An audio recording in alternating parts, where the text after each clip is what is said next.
It is my sincerest pleasure to welcome presidential candidate Dr. Cornel West back to the podcast. Welcome back.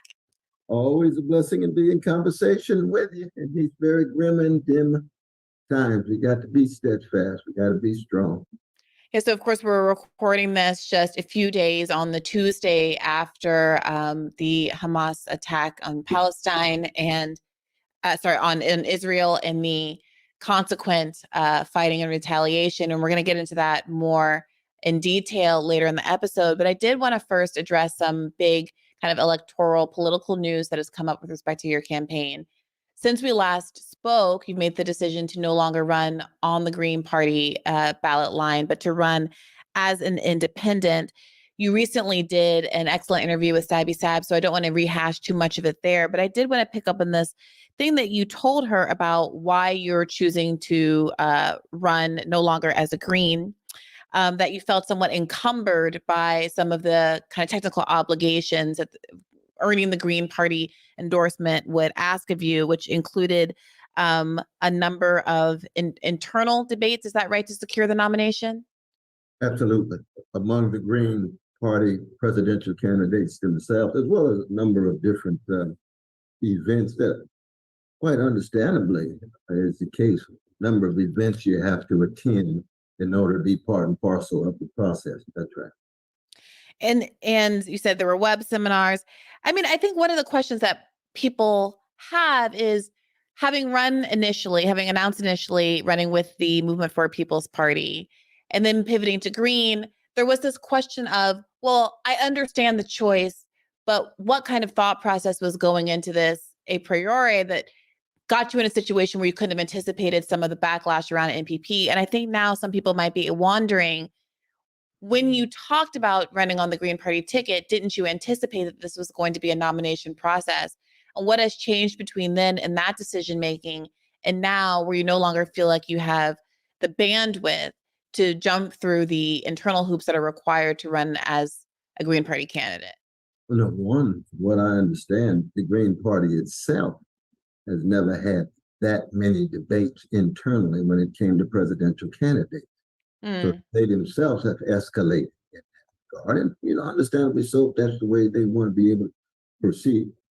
But secondly, there's also the issue of when you have limited time, limited resources, that if you want to go straight to the people, as opposed to internal party activities and events and so forth, you do have to make a choice. And there's the pros and cons. Brother Peter brought me the pros and he brought me the cons, and I made the decision. But there's a number of obstacles. There's a number of impediments. And I mean, the Green Party provides tremendous access to ballot status in states. That was one of the attractive things when Sister Jill and Brother John Mubaraka came to me. You got 18 right away. There's a chance you could move quickly to 33 and 34. And you said, my God, that's serious business. But then you begin to look at some of the negative sides of this thing and all of the different kinds of tensions and strife, not just within the party, but across party and campaign. It became, I can't go into all the details right now. Someday somebody will write a book about it, I'm sure. But it's something that is just too tight. I got to be able to go directly to the folk.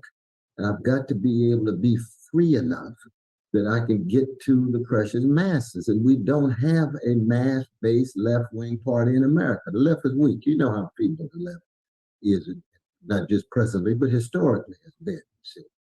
And so that on the one hand, you do have that ballot access, which is nice, but you still don't have a mass-based party. And therefore, I'm doing and focusing on a whole host of things that the Green Party historically has never really been preoccupied with.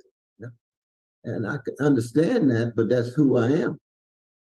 So I did hear you say that one of your concerns was also that as you're going around the country and talking specifically to historically marginalized communities, whether it's Black voters or Indigenous voters or what have you, excuse me, that they have never heard of the Green Party. They don't have familiarity with the Green Party.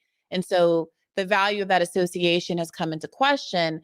And I did want to ask you about that because my understanding was that part of the value of you running as a Green was also to change that.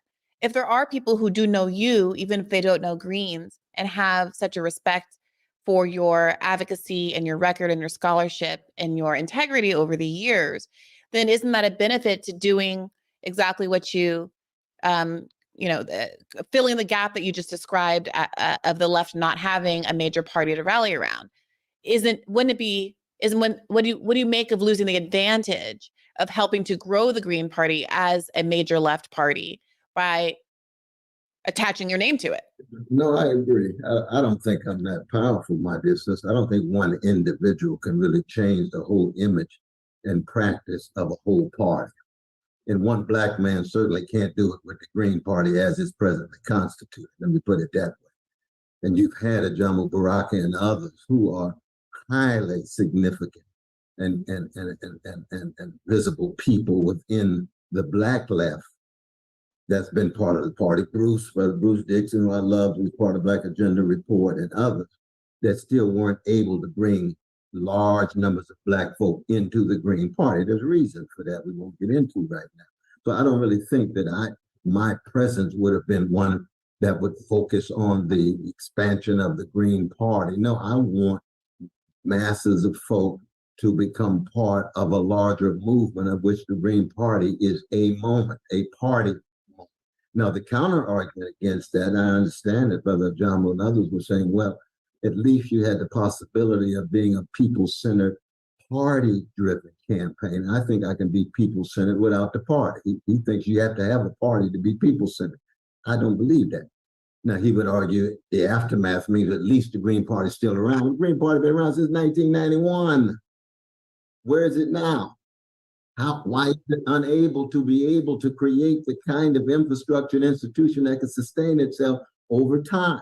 I tell you, when I first talked to Ralph Nader, when he decided to run, he said, run independent, please, please. And I talked about Chris Hedges. Chris Hedges said that I think the Green Party would be better, but Ralph has already told me that it's going to be a major, major challenge. When I talked about Daruba coming out of the Black Panther Party, we had a wonderful conversation. You know, he lives in Ghana now. And he said, Brother West, he said, the Green Party is going to be a major impediment. I said, no, I'm giving it a chance. And I'm a jazz man. I try it out. Sometimes it's tried and true. Sometimes it's tried and you got to go. So Daruba, towering black revolutionary figure, Nader, towering figure, Chris, towering figure. They had already told me that, but I went against their advice and I tried it and I recognized, no, I had to go. So that's interesting. I mean, I appreciate you not wanting to say specifically which person said what in terms of their critiques of the Green Party, but it is somewhat mystifying from the outside to understand what these kind of encumbrances are. If it's just, I have to participate in some internal debates, I get that that's an obstacle, especially if you're saying that it's an obstacle that they've raised specifically in response to your campaign. And I'm not sure if that's what you're saying. You said that they were new requirements to get to become the Green Party. I think that was just part of the dynamic at the present moment. The Green Party was not a direct response to my. Okay. Okay. So those things aside, then help me understand, because obviously Ralph Nader ran twice on the Green Party ticket. What is it, something that he learned in the context of that experience that dissuaded him from wanting to do that again? One, he never joined the Green Party. And of course, when he did initially run, they didn't. So he's got a very contested relation with the Green Party, up and down, but he never joined. But Ralph Nader is a different brother than I am. I don't want to claim that there's some kind of universal experience with the Green Party. Ralph Nader had his own challenges relative to who he was, given the kind of consumer advocate that he was coming out of the anti-corporate culture and so forth. My background is rooted fundamentally in the Black freedom struggle. That's where I come from. That's what has shaped and molded me. And the socialist struggle, both at the same time. And the Green Party has always been people I've worked with. I supported Ralph, supported Jill, and so forth. Never been a Green person, never been inside of the Green Party culture, and then had to decide to join that party and try to become much more a part of that culture. And that's where part of the challenge again, then it has a whole host of details, as I said before, that I don't need to go into right now. I appreciate that. I mean, what I am hearing is that there's a lack of cultural fit and that it has something to do with the parties or your perception of the parties' lack of warmth or hostility toward perhaps the interests or perspectives or voices that are coming out of the Black community and maybe some other racially marginalized and historically marginalized cultural groups and racial and ethnic groups in the United States. Would that be fair to say? I think there's elements of truth to what you're saying, but again, we can't really talk about the Green Party as a monolith. There's a whole wave of Green Party people who were very embracing and so forth. And you could imagine there was, a group that had its own distance and detachment too. But I think the important thing now is I've got to be able to learn from those experiences and be stronger and be more fortified so that I do still have a people-centered orientation.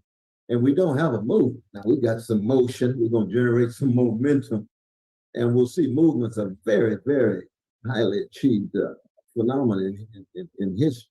It takes a while to create movement. But the important thing is, every individual and every party is subordinate to the people, their struggles, their sufferings, as you attempt to generate movement. That's the bottom line. And that's the challenge that I have as of now being independent. But I feel very, very good independent. I mean, the idea of being able to speak my mind and be my full self without having to go through all of the hoops of the Green Party from state to state and so forth and so on is liberating. It just means we have to begin with ground zero. And I'm fairly sure we should have a good 12 to 15 states rather quickly. And then we're trying to move toward about 30, and we can get about 35, 40 or so. We would actually be as strong as we need to be. I'll ask you about some of the specific ballot access issues in a second, but when you say you're now free to be your full self, it of course raises the question, Dr. West, of what part of your rhetoric, what part of your belief system did you feel, either implicitly or explicitly, was not a good fit with the Green Party? Were things being said to you about issues that you should avoid or change your position on, or language that you should constrain in some way, or priorities that you should adopt that weren't your own, or vice versa? I mean, you do keep alluding to the idea that you could not be your full self as a Green. Well, it's just that the Green Party has never put the Black freedom struggle at the center of their program. That's just a fact. That's a fact. And you got some pushback about your choice to do so from the party? Well, I wouldn't say I got pushback. I would say that one picks up by intuition the fact that you're in a context that has significant overlap, but is different than what you're used to doing and used to being. And the same is true in terms of the socialist traditions that I'm a part of. You see that the Green Party has magnificent slice and large numbers of socialists in the organization, but it's not centered on class struggle at all. It's got a much broader conception of what it is to engage in activism vis-a-vis ecological catastrophe. It has socialist spokespersons and so on. Absolutely, no doubt about that. But that's very different than being a socialist organization or a socialist pre-party formation. And so those are two of them that I think are very significant for me. Well, I wanted to ask you about that because when I saw you last week here in DC, you were speaking at a Code Pink event, and the Socialist Party candidate, Claudia de la Cruz, who's been on this podcast recently, was also speaking. And so I did want to ask whether or not there was any consideration of, I mean, obviously they've already found a nominee in Claudia, who is terrific. But was there any consideration at any point in this about running on that ticket, and what relationship do you have with that campaign and that race, given that there are only so many progressives and leftists and such. And I think that decisions are going to have to be made about how people use their vote.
Right. Next November. Right. No, but I mean, I believe in lift every voice. That's the first time I ever heard Sister Claudia. First time I ever met her. I had read about her coming out of Union Theological Seminary, where I am right now. I've taught since 1977 when I first began teaching. And it's a beautiful thing that she's out there. I know very little, if not anything, about her party. I didn't know about her too much until she became a candidate, and I tried to do research and so on. But we have a cacophony of voices, just like we had that night. You know, it was beautiful to have the variety of different voices there. Very much so.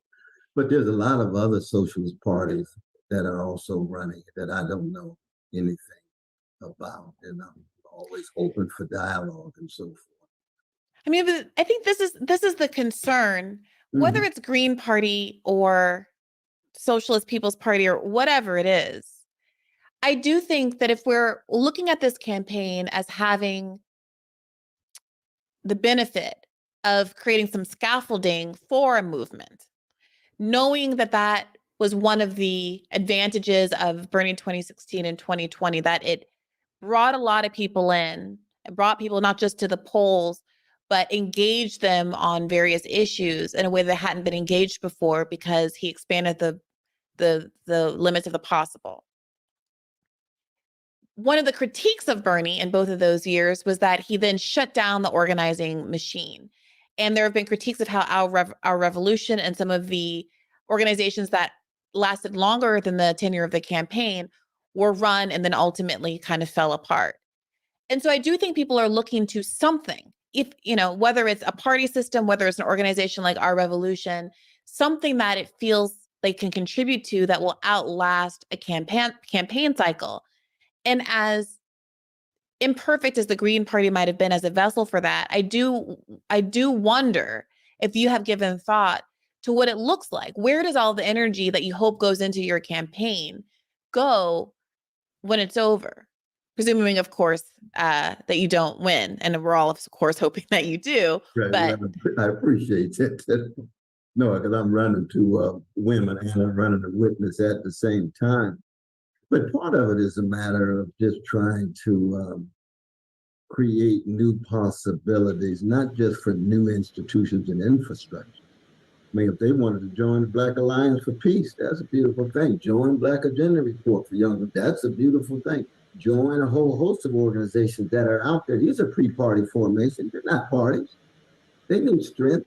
They need support. They could join other socialist parties. That's fine. Socialist alternative, that's fine. Very much so. But I don't believe that I have to be head of a party or head of a three-party formation, as if I'm the only one that can enable that infrastructure after the. Welcome to another episode of what are we doing today? Shoot the Shit Saturdays. I'm your host for today. I'm CJ. That stands for Compton J, as I'm known on Twitter and social media. And I am on Instagram too. I think it's Revolutionary Compton J on Twitter. Instagram, which I'm not on a lot, so just to be honest with you, but I intentionally watched this interview late.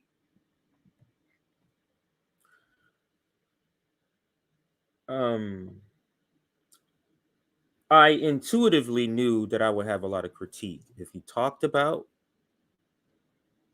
his decision making on the Green Party, with the Green Party, because don't want to appear like I'm now completely against Cornel West, but I'm just saying it looks terrible. I don't see this getting better by every interview. Like this interview, at least this first 15 minutes or so, 20 minutes or so, is very underwhelming. It's very, the content. I'm not saying Bree's doing something wrong. I'm talking about, I should say it a different way, not the interview. But what's coming from Cornel West is just terrible bullshit. We had a chance. The guy who has the ability to galvanize tens of thousands, if not hundreds of thousands, if not millions of people, is saying, I don't have that sort of pull.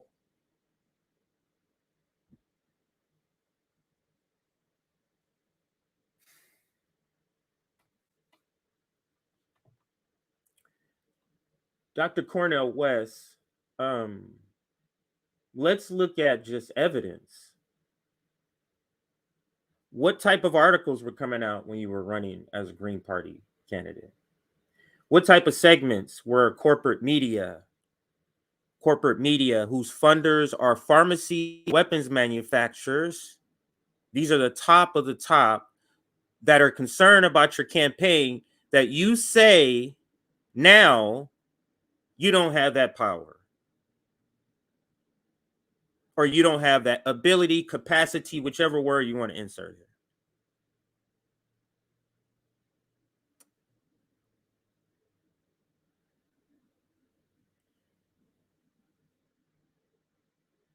Revolutions need revolutionaries as heads, and he's just not that.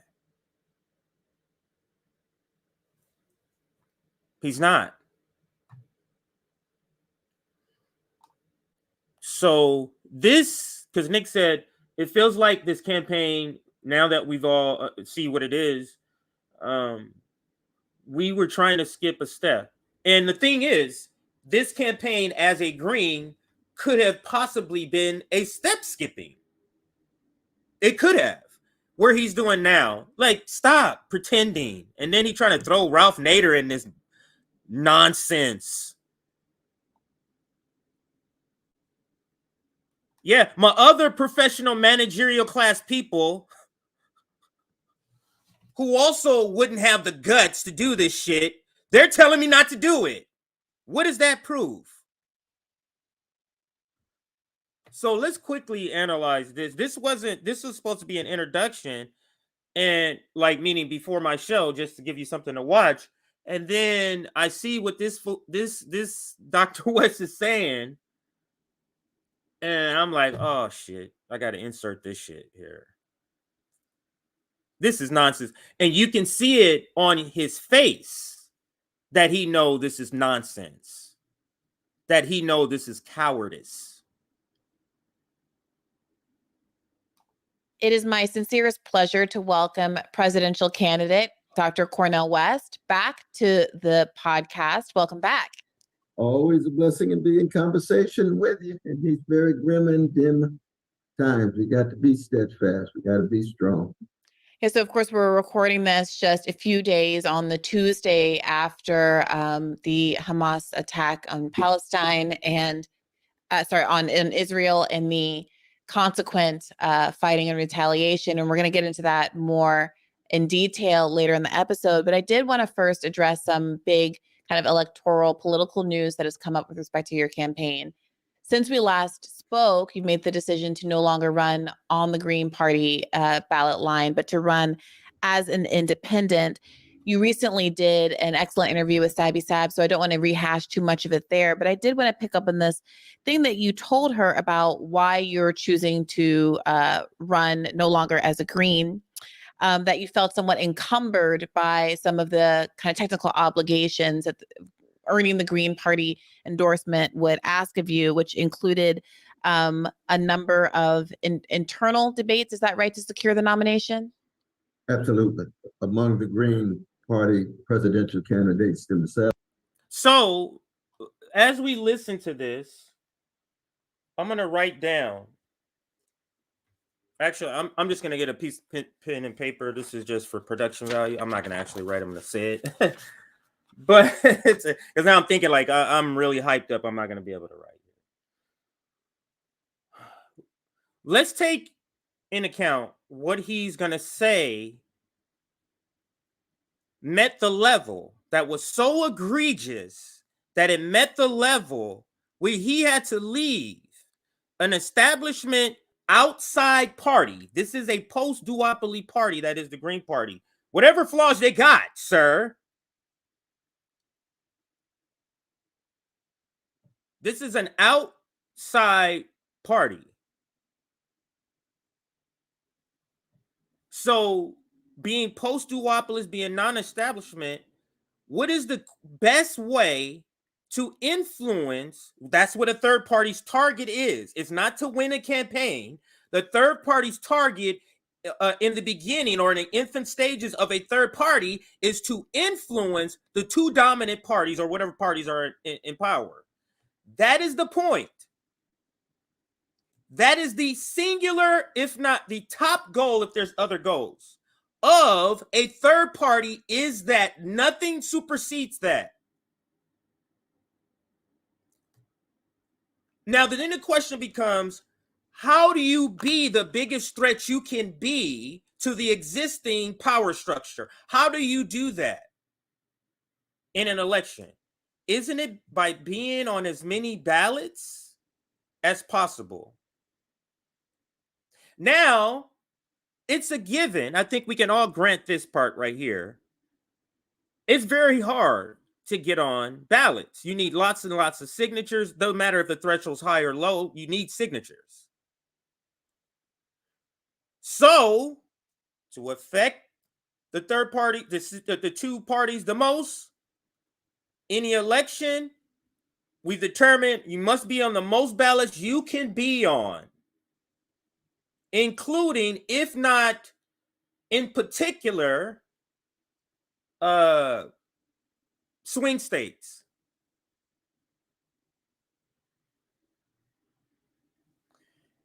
In 2016, the Green Party, this is what Dr. Jill Stein, I believe they were on 40, was it 44, 46 states? It could have been up to 48. It's in that range. In 2020, I believe it was 42 or 44.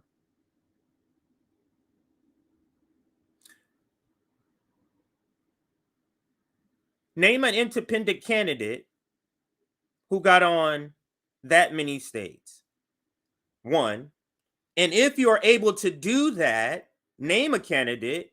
What if I were able to tell you, if that candidate got on 45 states, what if I were able to tell you, how about I just give you 20 states that you don't have to worry about getting signatures via the Green Party? I think they're at 18 or 20, something like that already. And then with the other hurdles, they can get on something like 35 to 38 other states with another 6 to 8 states being write-ins. So with write-ins, he potentially on the Green Party exceeding 40 plus states, 20 of which you're being granted by the simple party structure of the Green Party. Again, if our goal is to affect the election,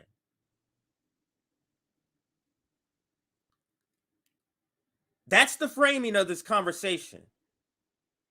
And I believe you can see in his face, possibly because he already did an interview with Sabby, so he knew what was coming and he knew the perspective, and he knows the perspective. He heard it when he made the decision. So that's the framing. Now let's listen. As well as a number of different events that, quite understandably, is the case. So we're up to two things. He said he has to participate in debates. Isn't there a hashtag going around saying force a debate? He has to participate in debates. Isn't Marianne Williamson, RFK Jr. getting blocked out of the Democratic debates? He has to participate in debates and events. This seems like pretty standard right there so far. So let's listen. What else? Number of events you have to attend in order to be part and parcel of the process. That's right. And you said there were web seminars. I mean, I think one of the questions that people have is, having run initially. So Bree, being gracious person that she is, can see that he's struggling here. So let me help you out, even though I get the sense that she's not really for this decision. Like, she would not advocate for this if she had the chance. She said, oh, hold on. No, you said web seminars too. So web seminars, as if that's separate from events, but let's give them three things here. We're up to debates, events, and web seminars as the reason he decided to say, in those 20 states where I need thousands of signatures, I want to do that work instead of having it given to me. These are the reasons. So let's continue.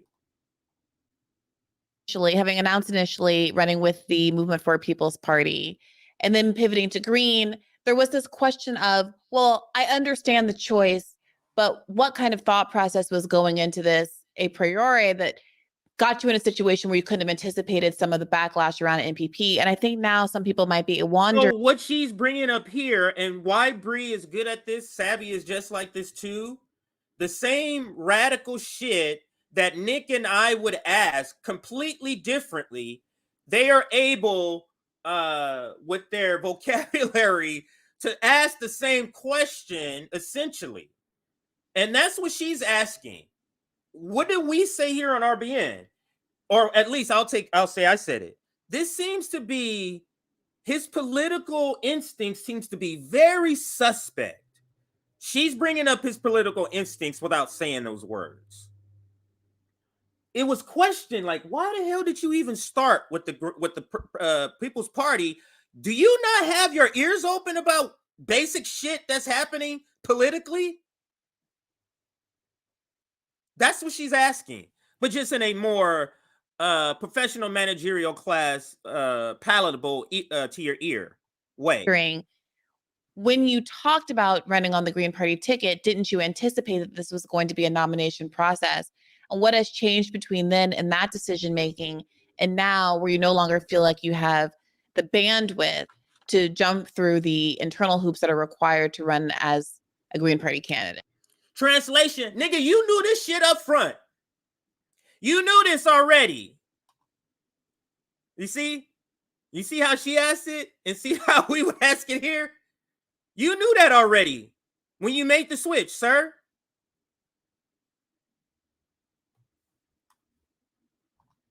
And let's say you didn't.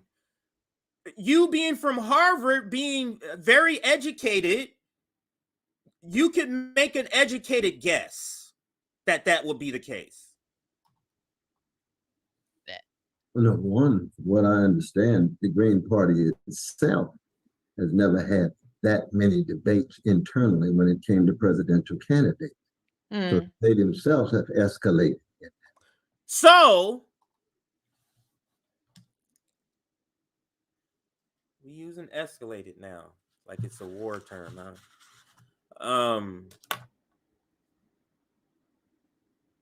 So the Green Party went from 10 debates, 17.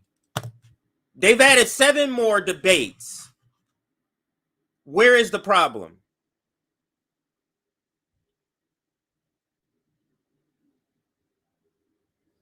Now, let's think about it from a party operations, a party perspective. We are the Green, put our Green Party hats on. Ask the question. Now, why would the Green Party have more debates when they see a person like Cornel West? If I'm the Green Party and we have the potential of an influx of tens of thousands of new people registered to our party because of this particular candidate who has the ability to draw that amount of people to this party, I'm adding some motherfucking debates. That's what I'm doing. Seems very logical to me.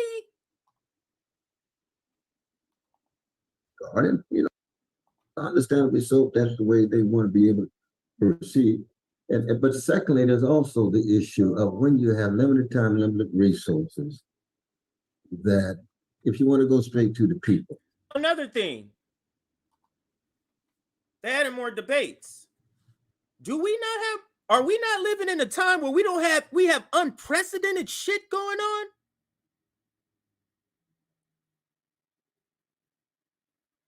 We are living in a time right now where more debates is actually what we should be doing.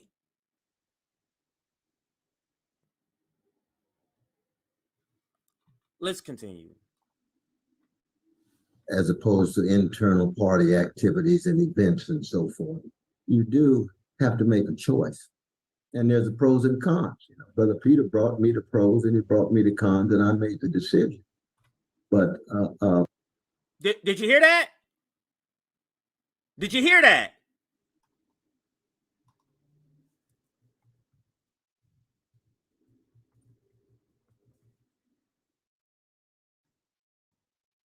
I'm gonna rewind it. See if you catch what I catch. Let's go back to right here. That if you want to go straight to the people, as opposed to internal party activities and events and so forth, you do have to make a choice. And there's the pros and cons. Brother Peter brought me the pros and he brought me the cons, and I made the decision. But there's a number of... Brother Peter brought him the pros and the cons. The Peter Daou effect.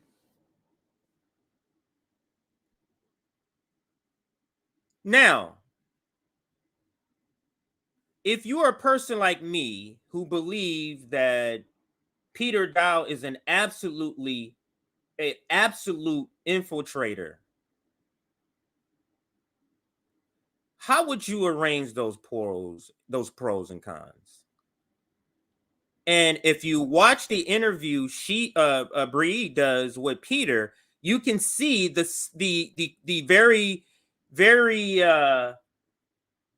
he doesn't have the ability to mask his very car salesman sort of personality. He doesn't have the ability to mask that. Could you imagine that conversation? Peter walks in with the pros and cons.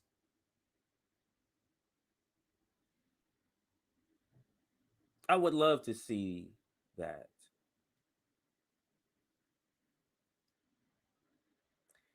If Dr. Cornel West looks at a list of pros and cons, again, this is so what my critique, one of my critiques from the beginning, even when he was running as a Green, even maybe People's Party, has been Dr. Cornel West doesn't seem to be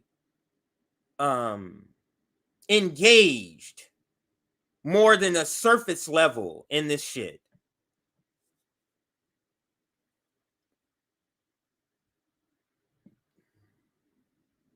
So Peter brings him a list of pros and cons. After looking at that list, the decision was made, he's saying by himself,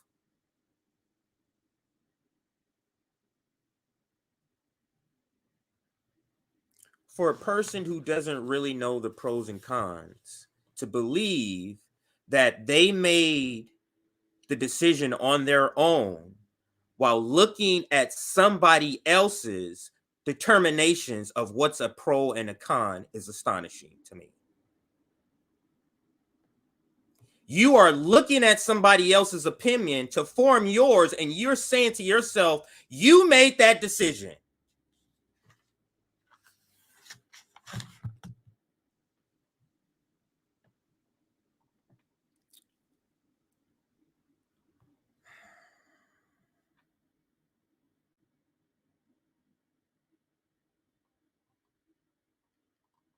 Could you imagine that conversation? Could you imagine that conversation? The used car salesman, Peter Daou, convincing, it's not questionable, he has convinced you to leave the Green Party based off his list and cons that he believes he made his own decision from. What we have in Dr. West is a person who has a tremendous ability to analyze empire. He has a tremendous ability to articulate that analysis. And he has a tremendous ability to be in different spaces, from academic to worker to, whatever. I don't want to keep going on, but he has that ability. But he does not have the ability to be a candidate. He doesn't want to do this. It's clear this guy does not want to do this. It's clear that he was talked into something by Nick Brana, another used car salesman. It's clear he was talked into something, was with the small party, nothing really going on. It's the People's Party, remember? So they ain't got debates and shit. He's like, oh, okay, I can do this. So he begins to go on to network TV, and they go, wait a minute, People's Party, and he finds out some stuff. So he has to switch. Remember, he never really wanted to do this. He switched between parties to the Green Party because of what he's hearing about the People's Party. But now he's on a real party that has real shit going on.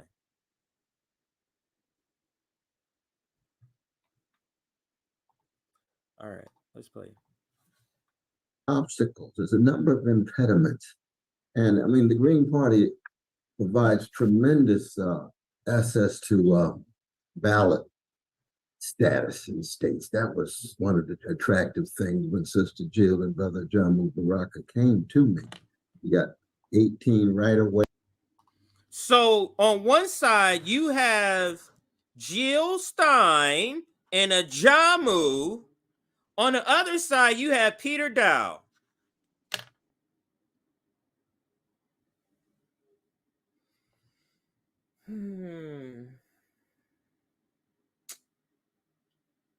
Oh man, that is so anticlimactic.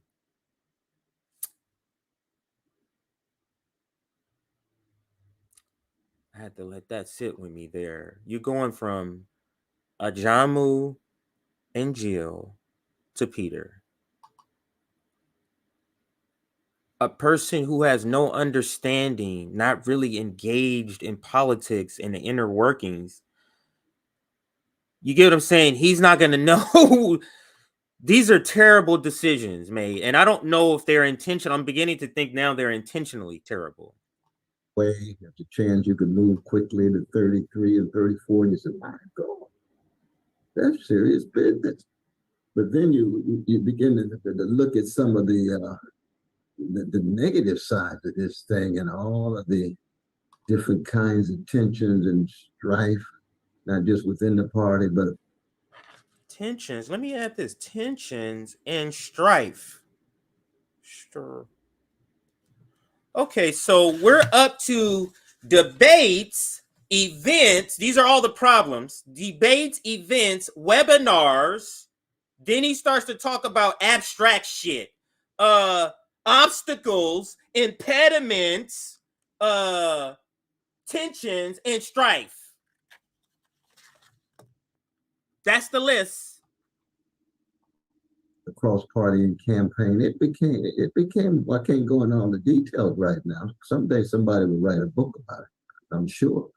But it's something that is just too tight. I got to be able to go directly to the folk, and I've got to be able to be free enough that I can get.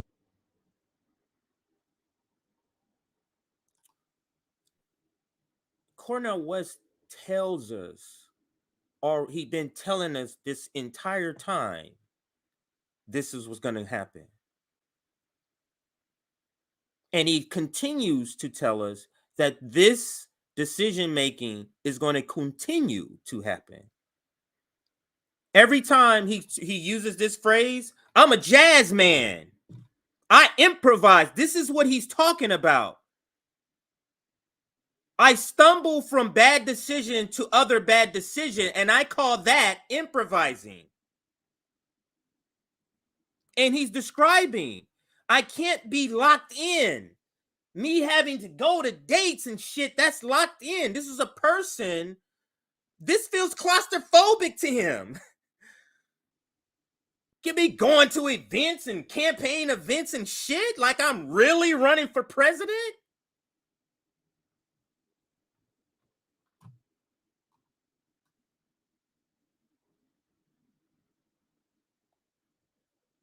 This is not improvisation, because it's misleading to call this improvising. Because in music, I play the trumpet. In music, although you're improvising, you're improvising in a structure. There's still the structure that you're still improvising in.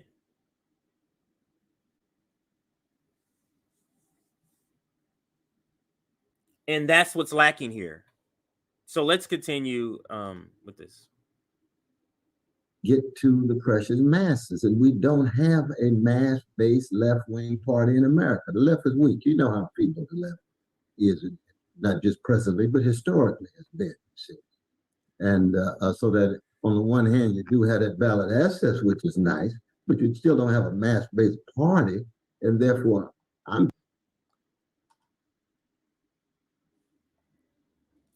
Did he just say he doesn't have a mass-based party?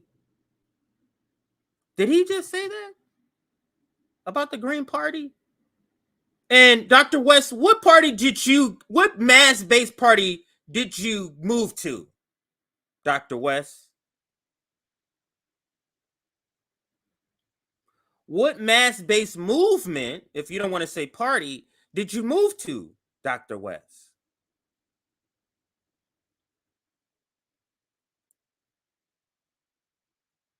And why isn't the calculus, there isn't a mass-based movement in the Green Party, and that's the fucking reason I'm running? Why isn't that the response? Why isn't that the response?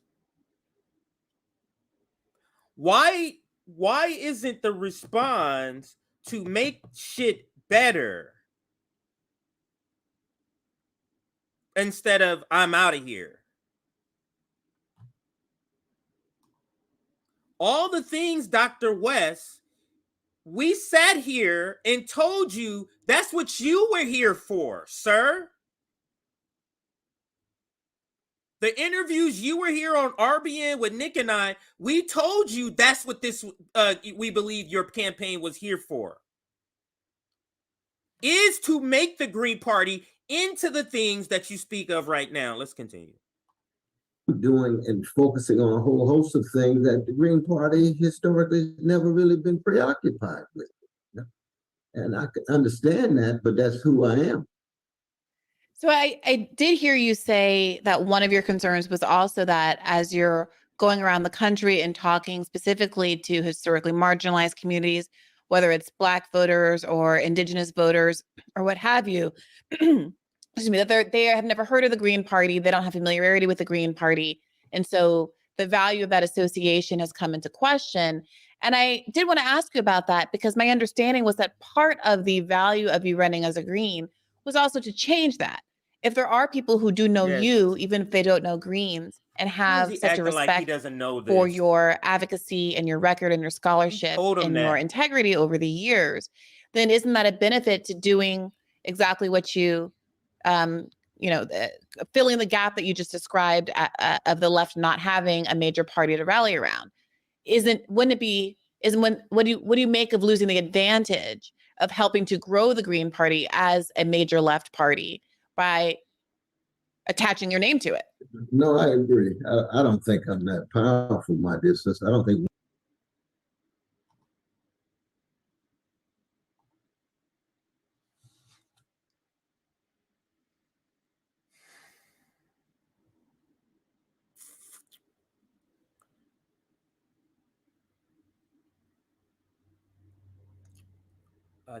I think to me, his body language at this point is indicating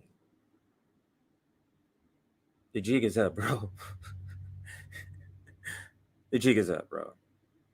This is bullshit. This is bullshit right here.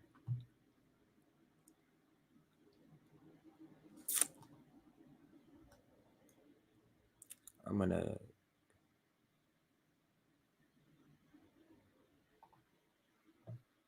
Because my understanding was that part of the value of you running as a Green was also to change that. If there are people who do know you, even if they don't know Greens, and have such a respect for your advocacy and your record and your scholarship and your integrity over the years, then isn't that a benefit to doing exactly what you, filling the gap that you just described of the left not having a major party to rally around? What do you make of losing the advantage of helping to grow the Green Party as a major left party by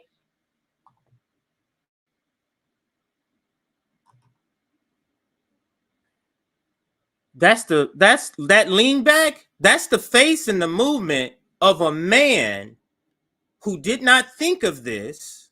So this was not on no pros and cons list right here.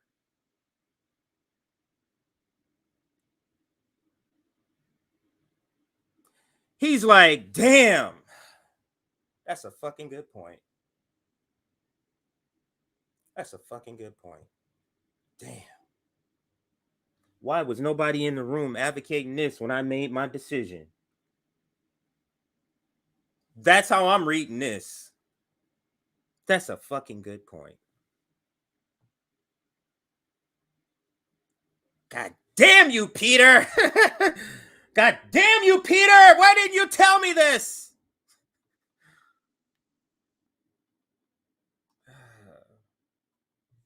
attaching your name to it?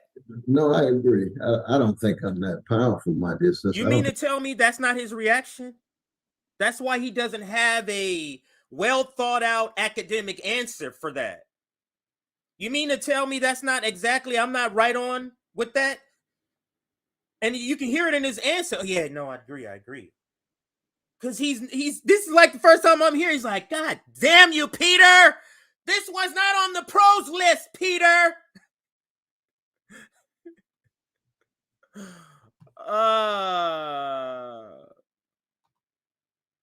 We're gonna listen to this. I mean, this is a realization. You can hear it in his, you see it in his reaction, but then you hear it in the words that he selects to use here.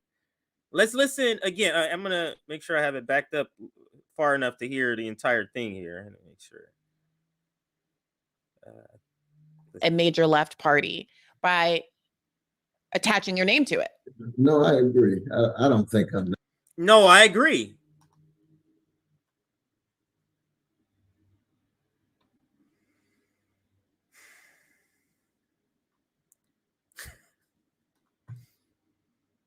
Discovering things. Like, I watch shit and then I'll watch it again. I'll discover something else. I'm like, man, I didn't notice that. And I didn't notice this. That word that was inserted there. No, I agree.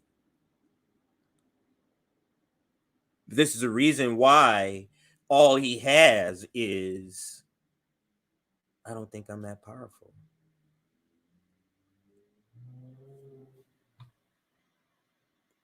That powerful, my distance. I don't think one individual can really change the whole image and practice of a whole party.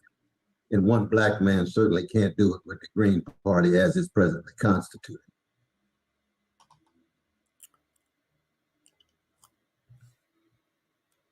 You can't do it as it's presently constituted. Then we now go back to the question. You see how it's a circular thing? You keep referring to the present state of the Green Party, but the question that Bree has is, you're there to make that change, sir.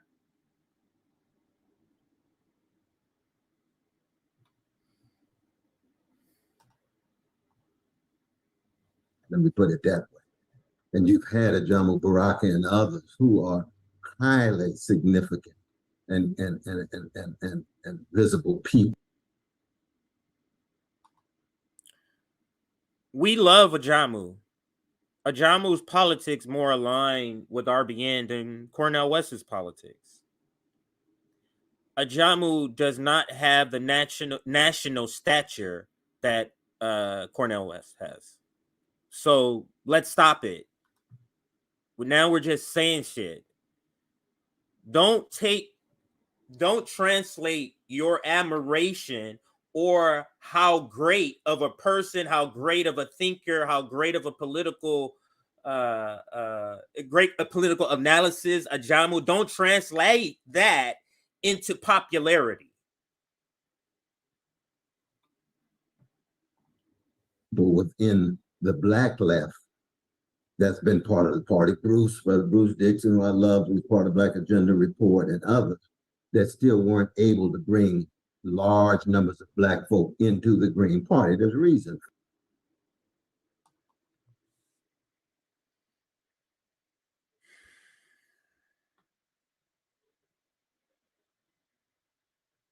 This is a person, he's willing, this is willful ignorance here. He's willfully ignoring his national image.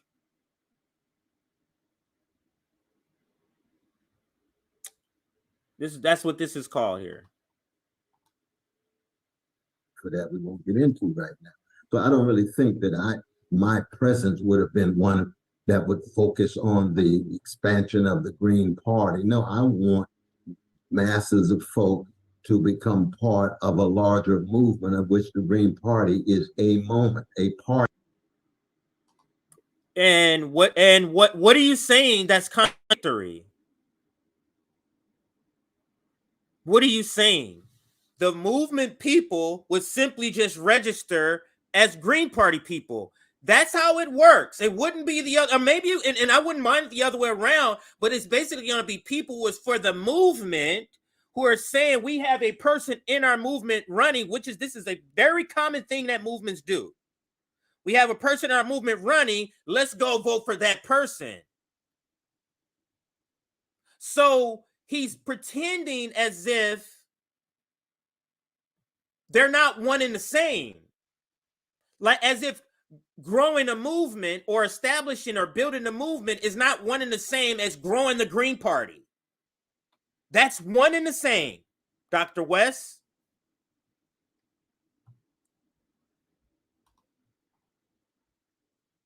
Party. Now, the counter argument against that, and I understand that Brother John and others were saying, well, at least you had the possibility of being a people-centered, party-driven campaign. I think I can be people-centered without the party. He thinks you have to have a party to be people-centered. I don't believe that. Now, he would argue the aftermath means at least the Green Party is still around. The Green Party been around since 1991. Where is it now? Why is it unable to be? What does that have to do with anything? Your critique of it, you are the answer for your critique, Dr. Cornel West. The assessment is made about the Green Party. That's why you're here. And we told you this. Nick and I sat here. I sat in this room and told you this in several interviews.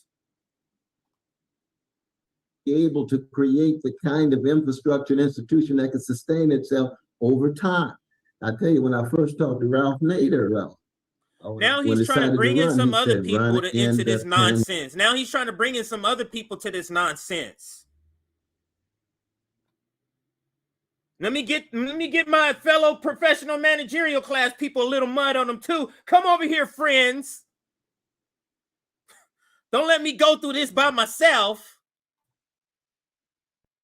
So, what did Ralph Nader, aka the newly Democratic Shield, say, Dr. Cornel West? And then please, and I talked about it, Chris Hedges. Chris Hedges said that I think the Green Party would be better, but Ralph.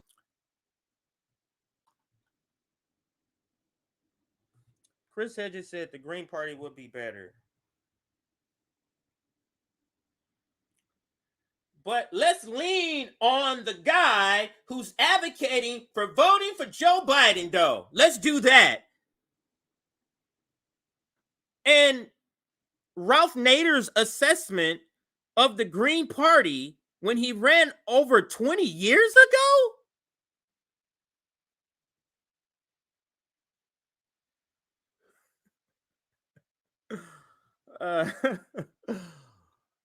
Oh man, this is some bullshit. So I got through 7 minutes. Let's make it 8 minutes, and we're gonna close this. Ralph has already told me that it's going to be a major challenge. When I talked about Daruba coming out of the Black Panther Party, we had a wonderful conversation. You know, he lives in Ghana now, and he said, "Brother West," he said, "the Green Party is going to be a major impediment." I said, "No, I'm giving it a chance, and I'm a jazz man. I try it out. Sometimes try it." I'm a jazz man. Like I said, he's been telling us up front that these bad decisions were coming. He just calls it, "I'm a jazz man." He's a terrible candidate. He's a terrible candidate. Because you can't just have the orator ability. That's what he does well. That's what's going to work most of the time on the stump. But we couldn't get there.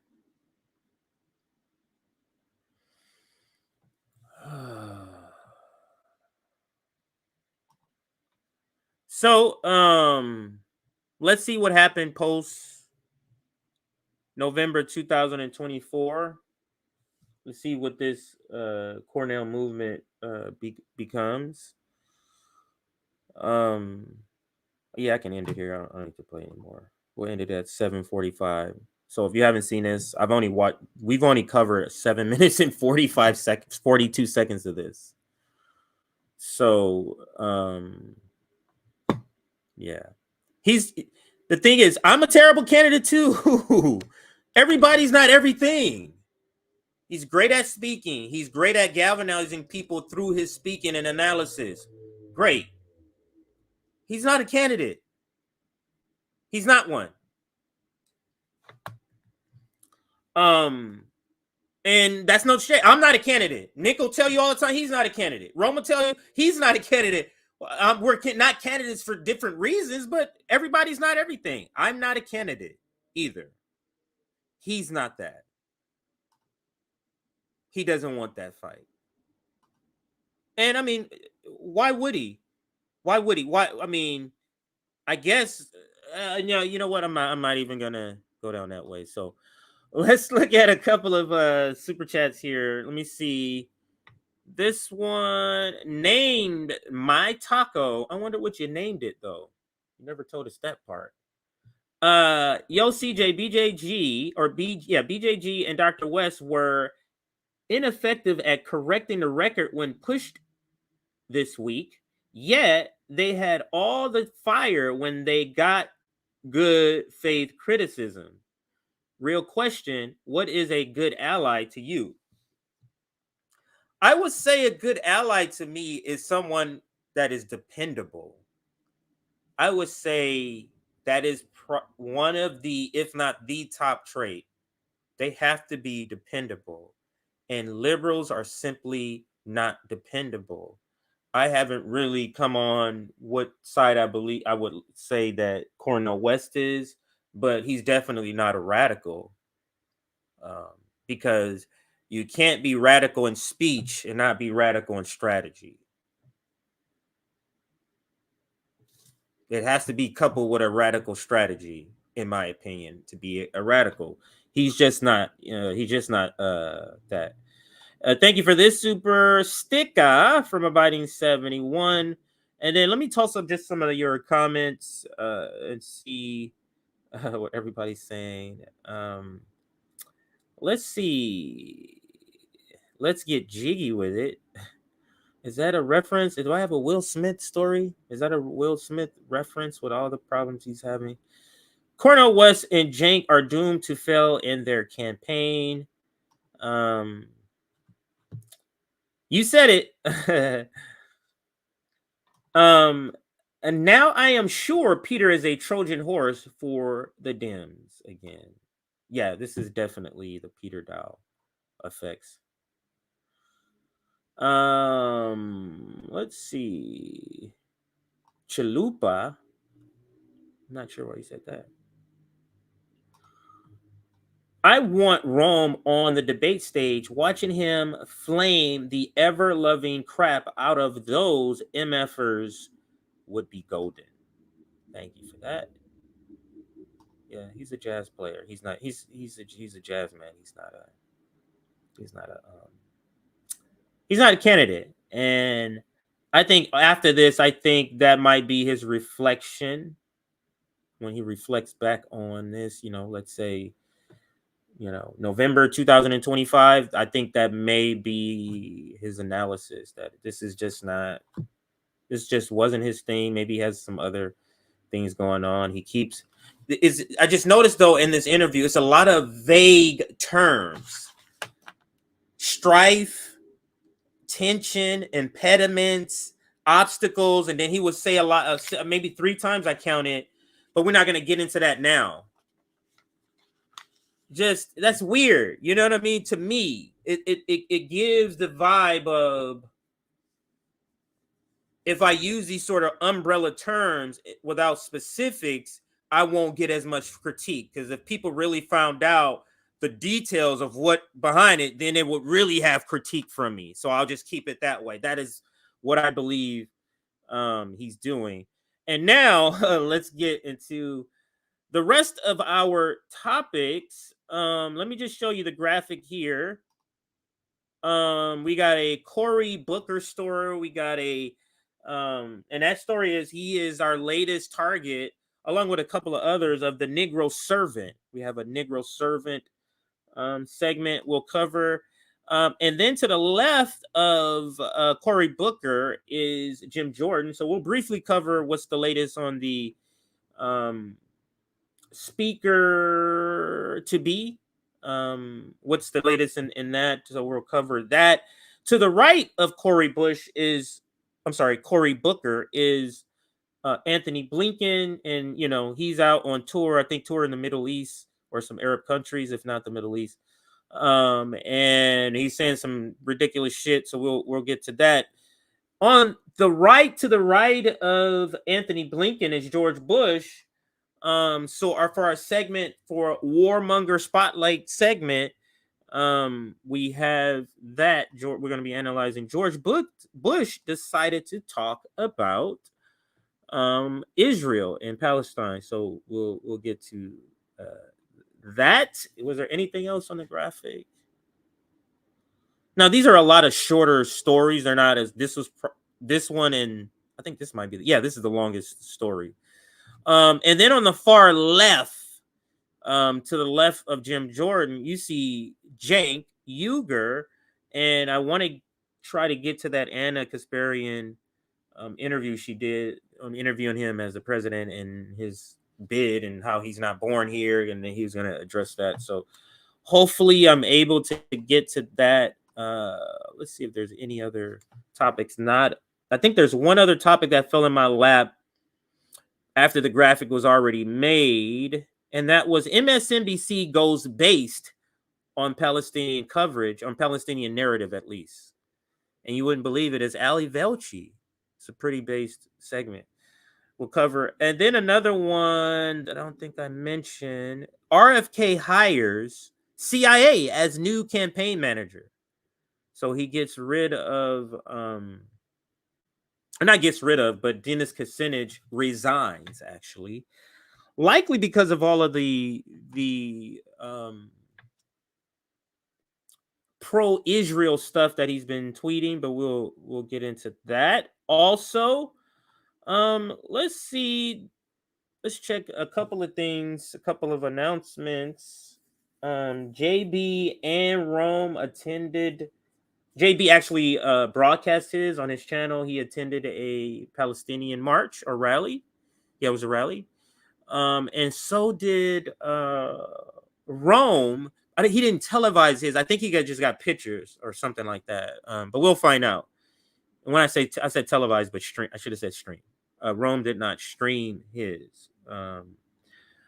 We are at 225 likes. Thank you for that. We currently have 360 people watching. Let's get our likes up here. Let's give our likes to 400 because we've had quite a bit of people that come through at some point. I think our peak was 375 there. I think our goal is 400 here. If you haven't had a chance to go to our website, that's where you can check out of our merchandise. That's probably one of the top questions people that have been seeing our merchandise online. Where do they go? I'll put up our website in just one moment here. We've had 987 people at one point come through the stream, so we have well enough to hit our target of 400 likes. Hit that like button. Thank you, everybody who's here on the Shoot the Shit Saturdays. Let me answer Zoya. I didn't see you in the chat, Zoya, so I can answer you here. Stream yard. Yes. We can reschedule. I really need to get an assistant. After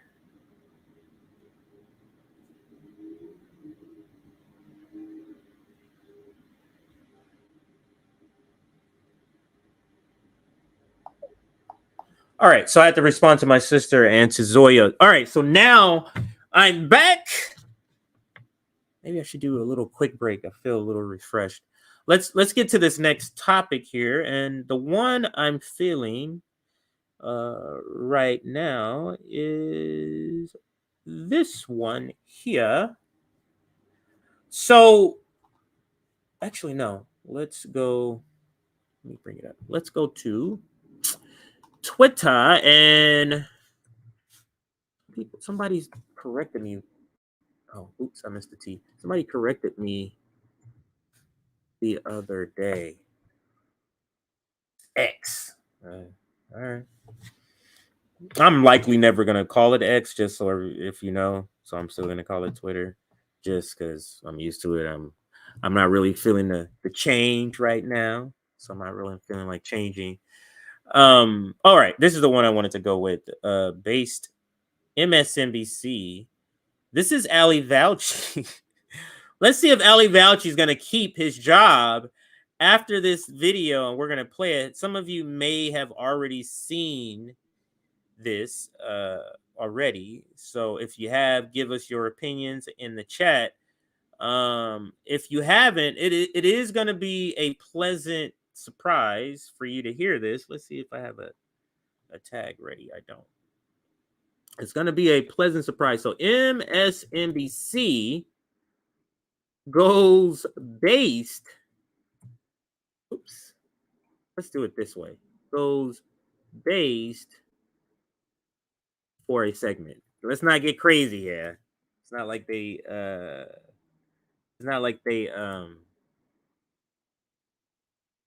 did anything more than say some great things. All right, so let's get here, and Aaron, you can start the segment here. MSNBC and Ali Velshi, I think that's how Velshi actually does something based in this clip here, and it's about the Israel Palestine massacre, I should say. But it's from the Palestinian sort of perspective and what's happening to them. That's why we're calling this based. That's why even on TikTok it's labeled "Can't believe I'm hearing this on MSNBC." If you haven't heard this yet, this is going to be a treat for you, especially coming from Ali Velchi. Let's listen. One thing clear, Israel has a right to exist and to defend itself. That is an indisputable fact. But so do Palestinians, and that's a fact that's often ignored. Palestinians are, at best, third-class citizens in the nation of their birth. The idea that it's even remotely controversial to call what Israel has imposed on Palestinians a form of apartheid is laughable. That's okay. So it's going to be kind of not anticlimactic because it's all good. But to me, that's the most surprising thing to hear on MSNBC. Yeah, it is a night show. Yeah, give me all that. Yeah, it is a late night show that doesn't get very good ratings, but this is on corporate media, and the anchor is saying it's ridiculous if you're not saying this is not an apartheid state. Just saying, that's a little bit not suspicious, but eye-opening. Let's listen. Look at a current map of Israel, Gaza, and the occupied territories conjures up only one other example: apartheid-era South Africa. The Israeli government, on an ongoing basis, declares parcels of land on which Palestinians live to be either of military or archaeological importance, causing residents to be evicted. Sometimes there's a court case, and almost always the Palestinians lose. Yet months or weeks later, that same important land suddenly becomes home to a brand new Israeli settlement. There you go. Now, so if you're hearing the innocent, you hear that dynamic? Now can you label the people who are moving in, the colonial settlers who are moving into these neighborhoods? Are they innocent? Are they unaware of what was there before their home was there? But this is pretty base coming from, in particular, Ali Velchi. Now, I must say this, and I'm not the first person to say this. I think it was Savvy that I saw, or was it Margaret? It could have been both. The reason we're beginning to see coverage, at least even how small, like in the 100 segments, it's only maybe 3 of these. So it's still minimal, but the reason you're beginning to see this is because of the outpouring of support from the Palestinians, literally everywhere, in all other countries, all over social media, from Facebook to Instagram to Twitter, everywhere there's an outgrowing support that they cannot ignore. They simply cannot ignore that any longer. They tried, because the way they were covering this in the beginning was all one-sided, not even glimpses of this. But now they're starting to sprinkle these segments. But this is by far one of the best that I've seen on corporate media, causing residents to be evicted. Sometimes there's a court case, and almost always the Palestinians lose. Yet months or weeks later, that same important land suddenly becomes home to a brand new Israeli settlement. As more and more Jewish settlers take over land on which Arabs live, the occupied West Bank becomes de facto more Israeli and, in the explicit hopes of the Israeli government, more Jewish. This is a long-standing attempt and a deliberate attempt to force Arabs who have lived in that land, sometimes for hundreds of years, out. This is just, I'm amazed that he's saying this stuff on MSNBC. I am. Let's continue. It's an attempt to dilute their presence, because to have Arabs as full participants is, in the opinion of the Israeli government and their courts, diluting Israel. Just prior to the pandemic, I toured many of the contested areas and homes from which Arabs are being pushed out, both in Israel proper and in the occupied territories. Palestinians don't control the important parts of their lives. Palestinian families are refused permits to build or renovate their homes. When they connect their homes to the municipal water supply, Israeli soldiers sometimes cut the pipes. When they attempt to harness solar energy because their homes are not on the grid, Israeli soldiers literally come and remove solar panels from their homes. I spent an hour and a half traveling alongside an elderly Palestinian woman who was being transferred between 3 ambulances from Gaza to the no man's land in between and then into Israel to get cancer treatment. 3 ambulances over the course of 1 mile, more than an hour to cross the border. That's how Gazans live. Without medical treatment because Israel prevents it. Without electricity much of the time because Israel prevents it. Without the ability to fish in the Mediterranean Ocean because Israel prevents it. Without an airport or a seaport because Israel prevents it. Like Israelis, Palestinians also have a right to exist and to defend themselves. But there is no one willing to help them do that. Not the Israeli courts, and not the U.S. government. What the U.S. also shares with Israel is the belief that Hamas, the political party that governs Gaza, is a terrorist organization that calls for the destruction of Israel. Hamas is supported by the majority of Palestinians in Gaza. Hamas may not be in the best long-term interests of the Gazans, but peace hasn't really worked out for them. Faced with an Israeli government which pens them into what has been called the world's largest open-air prison, they have chosen a government that most of us wouldn't prefer. One that is not given to negotiation and moderation and respect for its neighbor. Israel needs a new approach to the Palestinians, and America needs a new approach to Israel. After more than 7 decades of not just being deprived of land from which they were evicted, Palestinian frustration runs deep. It may be worth going deeper than what you may hear inside your bubble and understanding the depth to which the Palestinian people are subject to apartheid in their own land, deprived of basic necessities, and subject to relentless civil rights violations. This is not a secret. It's out there for you to see. You just have to look for it.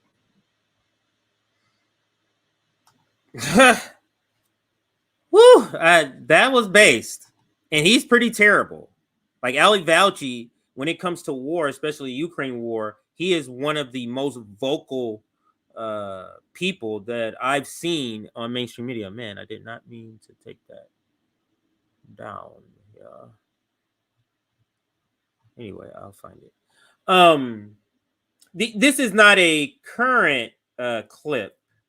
It's not since, I should say, it's not since this latest, this last week. Let me just put it that way. It's not since then. I'm pretty sure it's resurfaced because of some of the stuff that he has said. I do see Zoya here. So Zoya, let me see if I can answer your question through the stream. I know you sent me a question here. Because I was streaming, I wasn't able to answer all of it.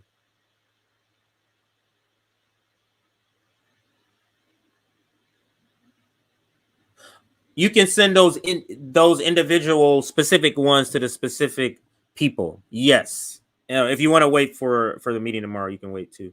We can talk about it. All right. So sorry about that quick little interlude.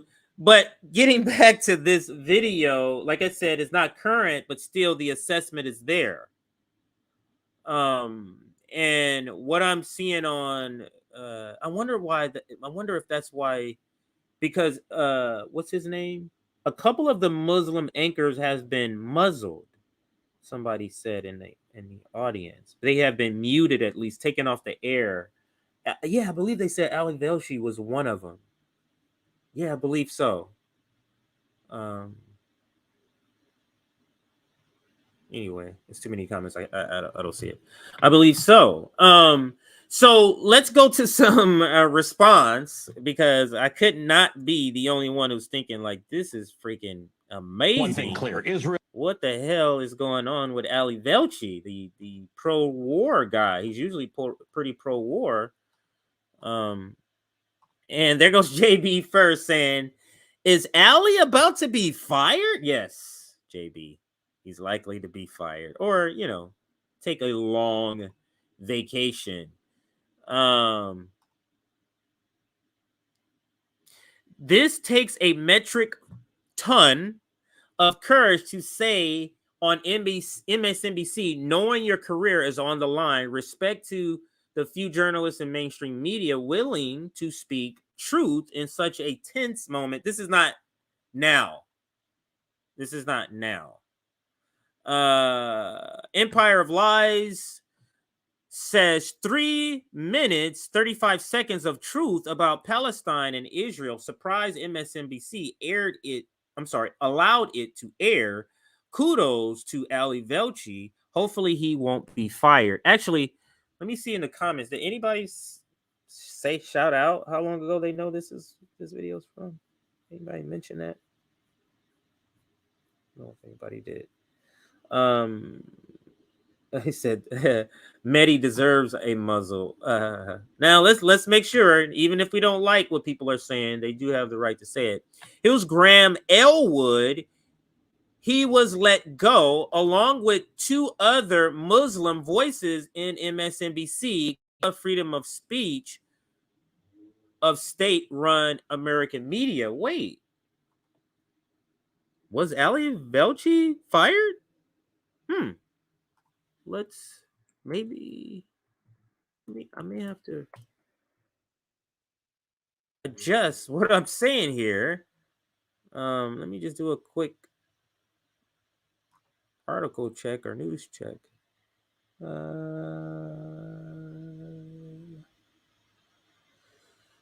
Oh wow.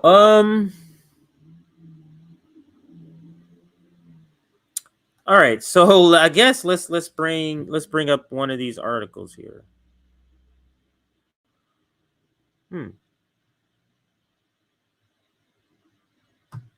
So when I search, this is one of the articles. Oh, I guess I gotta bring this down. So when I do the search on this is one of the articles that comes up, and I think it's from Arab. Let me wait for it to come up before I give you the name. I don't want to misquote it. Here it goes. Here, Arab News. So I was right. That's what I was gonna say. I should have said it, but no. Oh, so wow, he was. Well, let me read the article. So I don't know what it's gonna say. It says suspend right now. So he was one of them.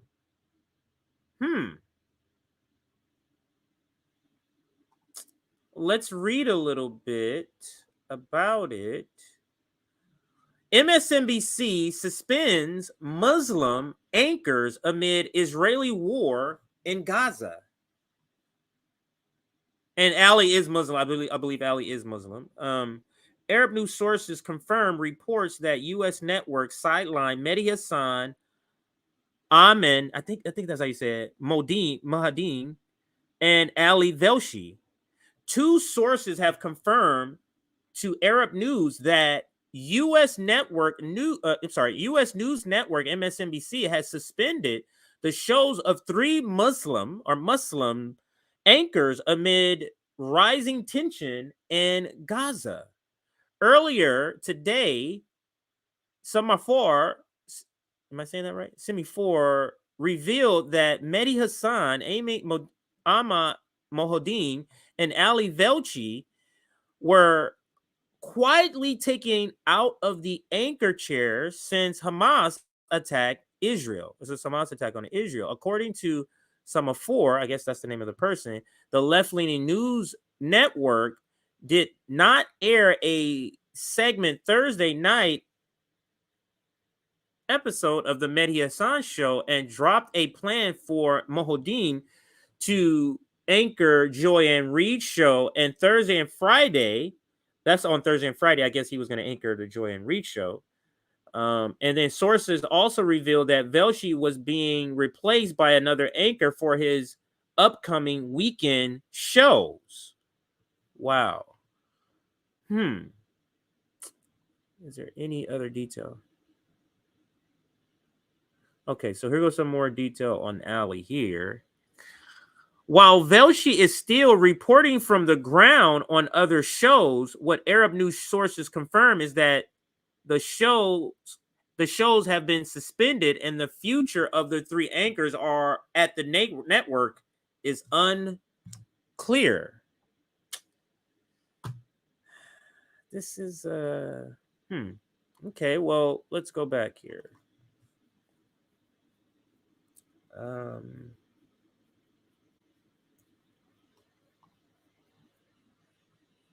Wow, it doesn't open another page. Does it open here? Let me make sure it does here. I just want to quickly read a part here in this editorial. MSNBC's shameful coverage of Israel's terror attack exposes liberal media's... This little thing popped up right when I was reading that. Close. Liberal media's bankruptcy. Now, New York Post is a conservative outlet. I'm looking for a specific on Ali Velshi. Maybe that clip is more recent. Yeah, they bring up Ahmed Mohoddin right here. They spell his name wrong right there. That's how you spell his name. And then Andrea Mitchell. Oh, wow. They're talking about Andrea Mitchell just for having somebody on there.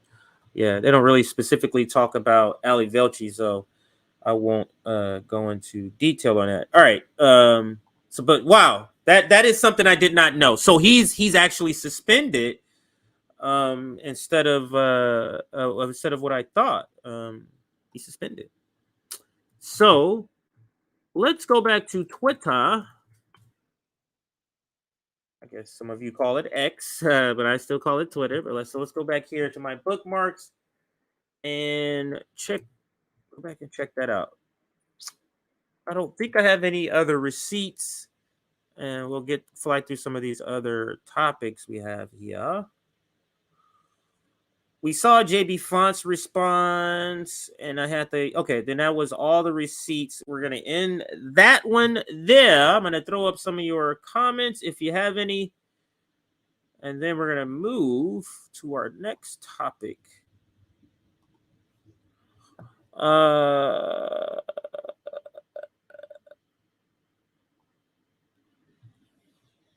Let's cover this Antony Blinken stuff. And we'll start at the bottom here. So we're going to move to Antony Blinken. So the atrocities that's happening in Palestine or by the hands of Israel is kind of peppered through different topics that we're going to be talking about. This one, we're talking about Antony Blinken, but is Antony Blinken on his comments on Israel? And there's several comments that we're going to be covering here, but let me first get everything set up here. Where's Antony Blinken? This is Shoot the Shit Saturdays. Okay, I got the Antony Blinken banner ready, and now let's do a quick check. And I mentioned I was going to put up our website earlier. I forgot to do that. I just remembered. There goes our website. If you were waiting for me, my apologies for that. We're going to watch this clip first on Antony Blinken. Doesn't have an H in his name, so it's Antony Blinken. But there's our website. Other thing, 316 people have hit that like button. Much appreciated. I do appreciate everybody who does it. That you don't have to do it, and you do. So I appreciate that. Our goal is 400. We are now going to get into this next story with Antony Blinken. And the reason I was showing you the website, you can see a bunch of stuff there, but specifically if you wanted to check out our merchandise, We newly have a merchandise store with some very unique. Our stuff is not the regular shit. You're gonna see stuff like class warfare is needed. You're gonna see stuff like NATO is a terrorist organization. Quotes like that. That's the sort of stuff you're gonna see in our merchandise shop. Here are the numbers: 316 likes. We hit 475 people was a peak concurrent, but we've had over 1,186 people watch. I gotta update that there. It says 9 something now, but hit that like button. 400 is the goal. I don't mind if you move on to our next goal, which will probably be 550. So we're close to that goal. So hit that like button. Much appreciated. Now let's get into this next topic. And where am I here? No super chats. All right, so let's get into the next topic, and that is Antony Blinken goes unhinged on Palestine, Israel. I guess you can. I'll put both of them there. All right, so here we go. Let's listen to this first clip. I guess I can preface it or read the caption here. Antony Blinken says, and it gives a quote. I'm going to let the video. Speak for that. But let me say this here: where the Empire of Lies says this disgusting creature has the blood of innocents of all over his hands. I hope the ghost of every child murdered by Israel in Gaza haunts his monsters, nightmares forever. Sorry for butchering that. But that is a great preface for this video. Let's listen. It's a 1-minute video, Antony Blinken.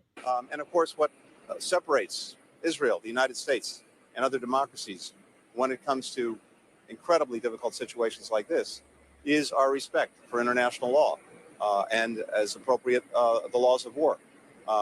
We do everything we can to make sure that in these situations we avoid civilian casualties. That is in direct contrast with Hamas, which uses people as human shields. It actually seeks to put Palestinian civilians in situations where they could be harmed. This is very much part of their game plan.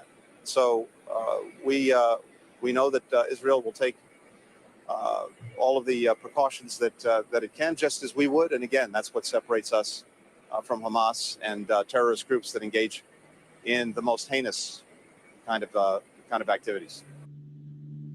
I must say, I could have sworn I've covered him before. And there's, you know what? It does show on his face. He has a tail in his face. And last time I saw what I just saw in this video was when he was on Meet the Press back when Chuck Todd was hosting it. And Nick and I did a segment.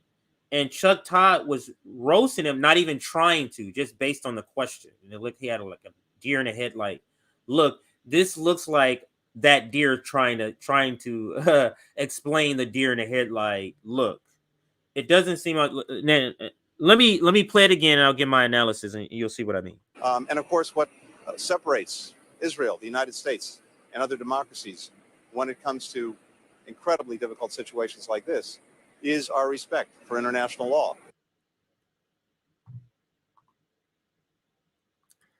Respect for international law.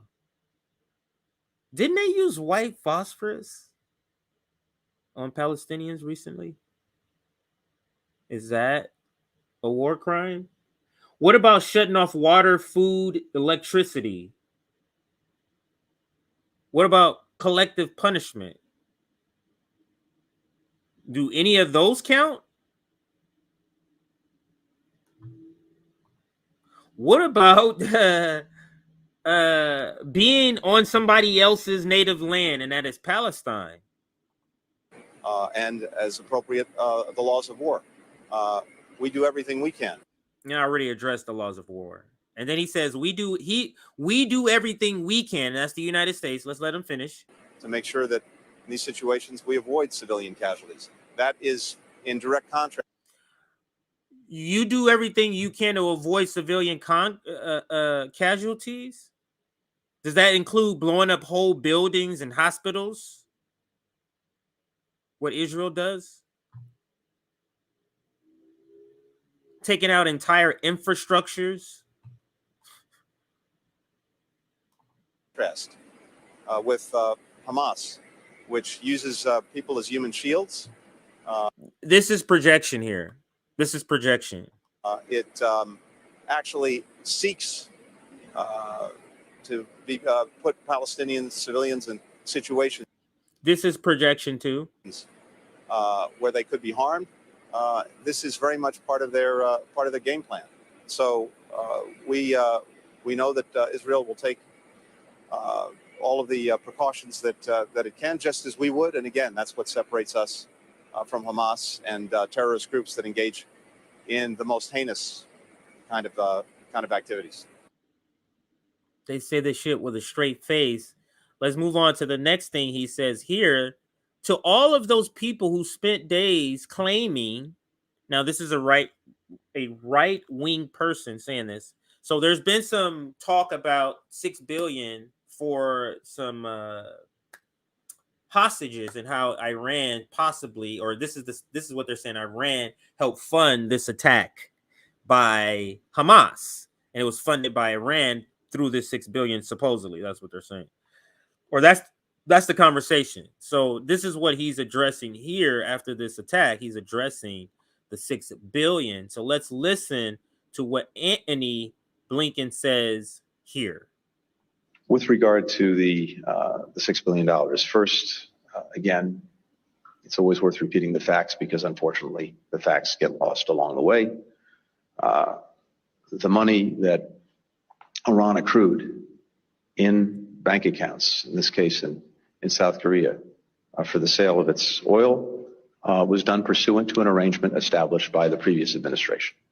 The Trump administration. He's blaming Trump. None of the funds that have now gone to Qatar have actually been spent or accessed in any way by Iran. Indeed, funds from that account are overseen by the Treasury Department, can only be dispensed for humanitarian goods, food, medicine, medical equipment, and never touch Iranian hands. We have strict oversight of the funds, and we retain the right to freeze them. With regard to the $6 billion, first, again, it's always worth repeating the facts. All right, so I hope that answers the question. And they've updated, this has been updated that U.S. and Qatar agreed not to release Iran's $6 billion for U.S. prisoner swap. I'll show you just a couple of headlines just so you can see, I guess, because I would just normally read it, but I guess showing you is called receipts. People like that, I guess. Yeah, here goes some headlines here. U.S. and Qatar agreed not to release Iran's $6 billion for U.S. prisoner swap. That was 2 days ago. U.S. Qatar agreed to stop Iran from tapping $6 billion fund for Hamas attack. So you see, U.S. Here's another one right here. U.S. says Iran cannot access its $6 billion in Qatar anytime soon. So there you go. No need to go into the each article. You see what happened.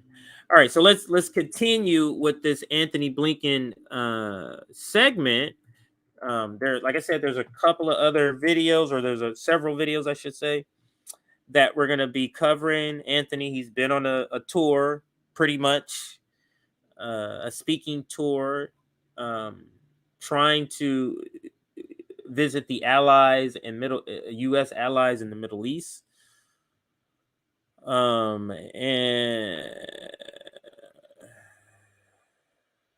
here goes this nonsense right here. Let's listen to this. This guy's a terrible spokesperson. He's very awkward in front of the camera. He's very awkward in front of a mic. Now, efforts to get humanitarian aid into Gaza are complicated by the fact that Hamas continues to use innocent civilians as human shields. It's Hamas' fault that they're using innocent civilians as shields. Why y'all can't get shit to them? What about the turning off the water, electricity? What about that? Is Hamas stopping you from doing that too? And is reportedly blocking roads to prevent Palestinians from moving to southern Is Gaza. reportedly blocking roads. That means this is a made-up story that I'm telling you. So I'm just gonna say it was reported. How much you want to bet it was reported by a maybe an IDF member, maybe some Israeli person in the government?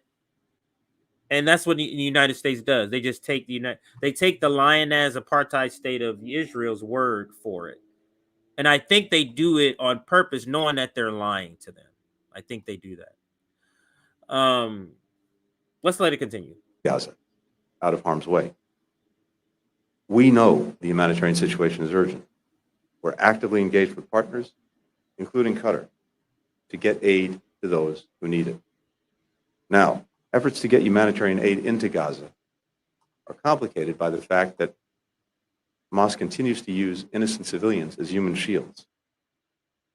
What does aid have to do? And I wanted to play that part. What does aid have to do with the shields? Let's say there's children. Let's go what they're saying. There's human shields, children. Oh, there's a truck of supplies. What does that do? Unless you're trying to escort supplies to people in Palestine with military escorts. Is that what you're talking about, Antony Blinken? I believe they're losing the narrative war. And you saw them get ahead of it. So I think they kind of knew what was going to be coming. They knew they would lose the narrative war eventually, or they had a chance of losing it. So they tried to get ahead of it with just pummeling us with just wall-to-wall, nonstop propaganda. And it just didn't work. Like, people are not listening. They're seeing the marches. And I'll get to some footage of that maybe in a different segment, another march. But let's go here to the Middle East Eye. This is a news organization. Quote, U.S. Secretary of State says, quote, I approach Israel as a Jew, not as a Secretary of State. What kind of approach is that? That's the Turkish president. And this is an article here. Here is where he says it right here. So let's listen to him verbalize what I just read in that headline there. Let's listen. If you'll permit me, personal aside, I come before you not only as the United States Secretary of State, but also as a Jew. If you'll permit me, personal aside, I come before you not only as the United States Secretary of State, but also as a Jew. Now, is he saying that to say, I'm going to be on Israel's side regardless? Or are you saying that to say, you're eventually going to go back to your quote-unquote homeland so they make sure to have a colonial settler house ready for you? Like, what is the point of you saying that? But let's see what the reaction of Erdogan, Mr. President of Turkey. Let's go back to that article and read that. Now, this is something new that Twitter does, how they make the picture broad like that and they just put the link like that. This is something new. Kind of like it. Like I said, kind of like it. It's different. Let's go back here and bring up this article. Let's read what Erdogan says here. It's the Middle East Eye. No thanks. I'll just say no thanks. Will that make that go away fast? Okay, it did. All right, so let's read this here. Here's the headline. Israel-Palestine war, Erdogan lashes out at Blinken over sectarian position. You should approach people as humans, says a Turkish president, as he accuses U.S. of exacerbating tensions by sending aircraft carriers to assist Israel. You can look at their faces. That looks like an uneasy conversation here. That looked like two people who said some shit that each one of them don't like. That's what that looks like. Their expressions on their faces. Is it this one? Close that. Yeah, I think. Okay, it's this one. All right, so let's read a little more here. Turkish President Erdogan, I'll just say his last name. Turkish President Erdogan hit out at the United States on Friday for exacerbating tensions between Israel and Palestine by sending an aircraft carrier to the region and using sectarian language.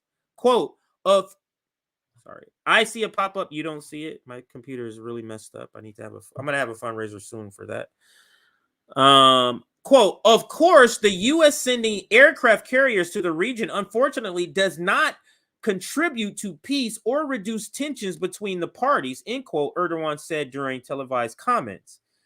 Quote, U.S. Secretary of State says, quote, I approach Israel as a Jew, not as a Secretary of State, end quote. What kind of approach is this?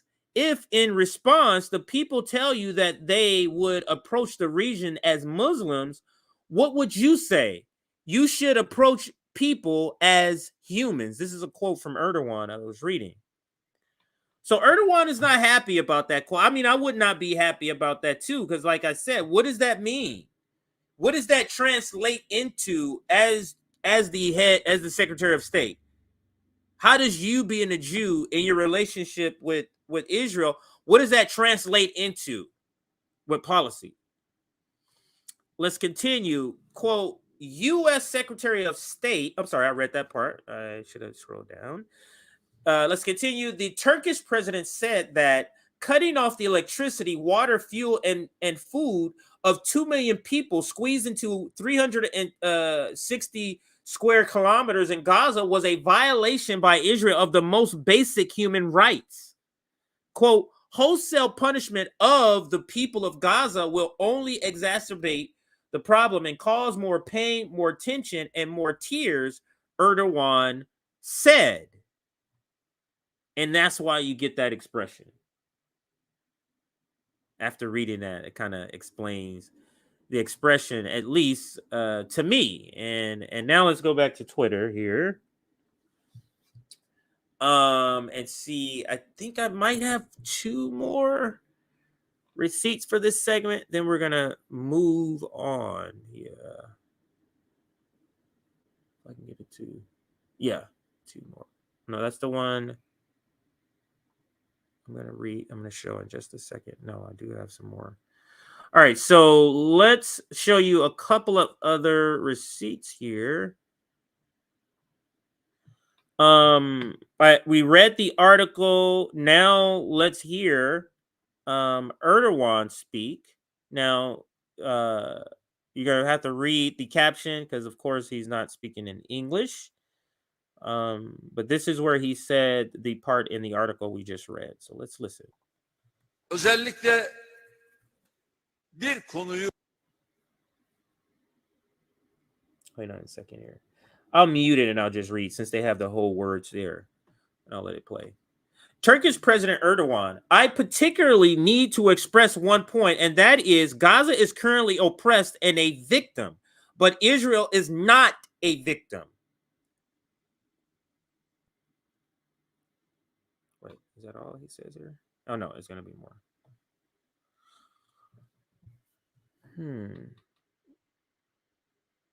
This looks like this is in Turkey with some sort of backdrop.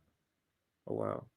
Of course, the U.S., our NATO ally, sending aircraft carriers to the region, unfortunately, does not contribute to peace, tranquility, dialogue, diplomacy, or reducing tension between the parties.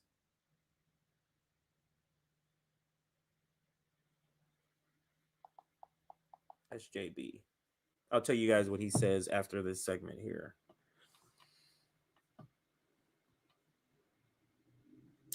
Even more importantly, the U.S. Secretary of State is saying that he is approaching Israel not as a Secretary of State, but as a Jew.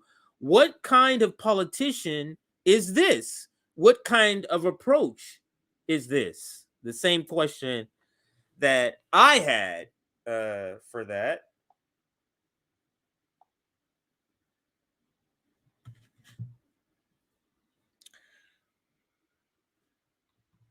And that's it.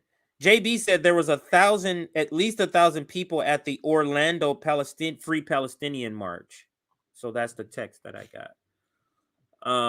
But that's some great critique, analysis, or response to Antony Blinken by President Erdogan. Here's something else that I just want to include here in this segment here. Breaking: Saudi Arabia ends all negotiations on normalization with Israel. Saudi Arabia has informed the Secretary of State, Antony Blinken, that it is ending all negotiations on normalizing relations with Israel. Reports the Israeli newspaper, the Jerusalem Post, echoed by the Saudi media outlet, the Saudi Post, published in the U.S. Is there okay? And then this is a thread. Then he goes on. Those demanding a source, and here is that source. It's in another language. But then he translates the passage. Hang on a second. Let me turn this off.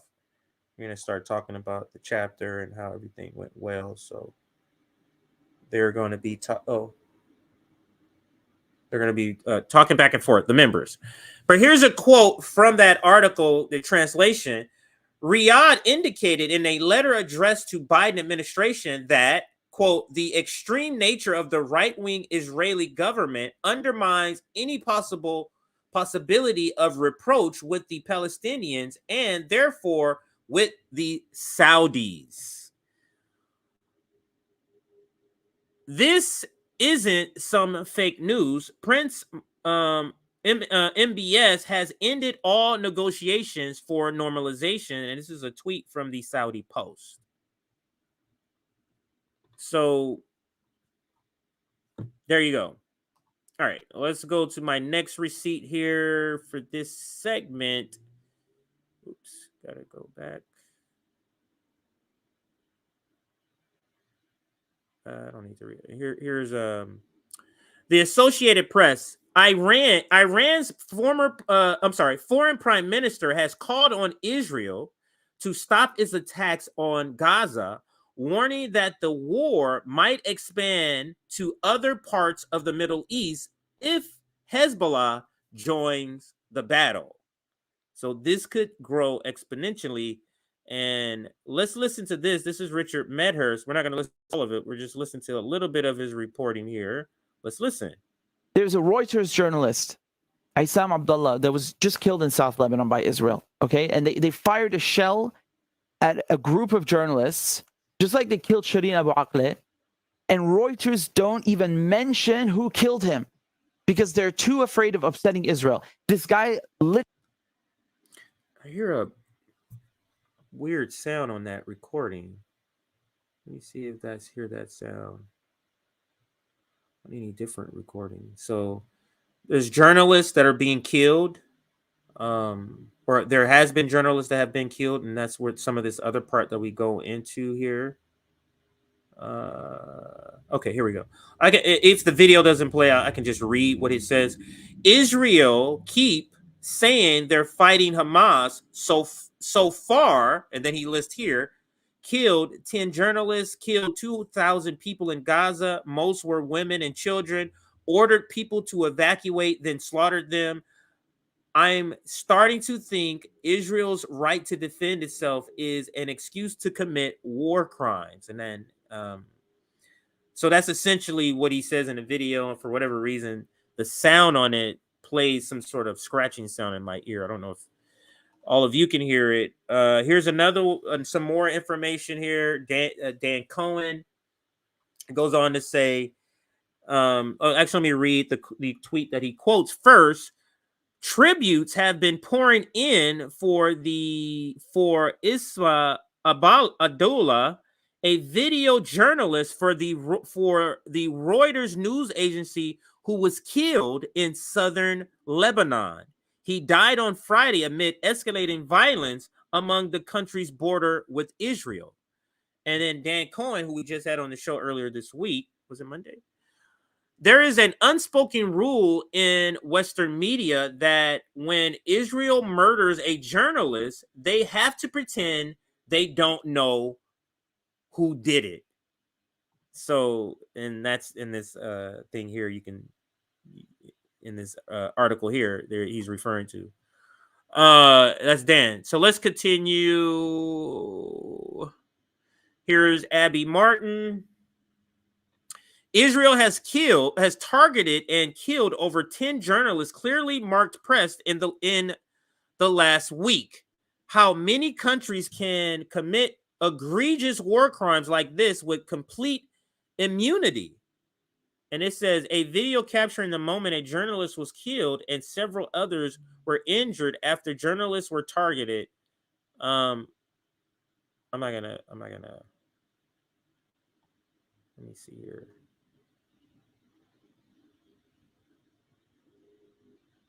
Oh, it's not showing any person. It's just showing the skylight lighting up or the.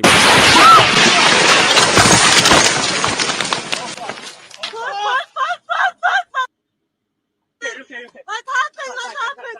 What happened? You okay? What happened? What happened? What happened? I can't feel my legs. I can't feel my legs. Oh fuck! Oh fuck! I can't feel my legs. Fuck! I can't feel my legs.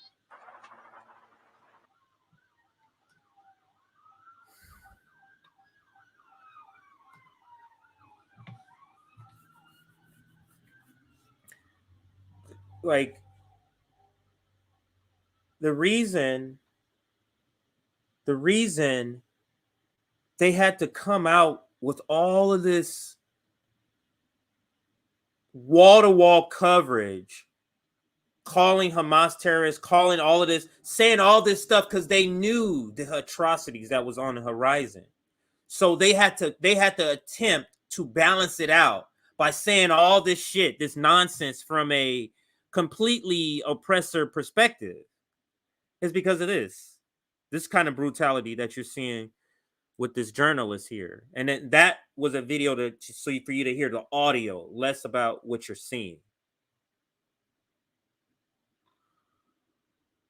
Just terrible. And that's from Abby Martin there. Here goes a CGTN correspondent breaks down in tears while reporting from Gaza. So let's listen to a little bit. We're not watching the whole 10 minutes, but let's listen. Let's go live to Noor Harazin for us in Gaza. Noor, thank you for joining us this hour. Now, the 6-hour window Israel set for Gazans to move south has just ended. What does the situation on the ground look like now?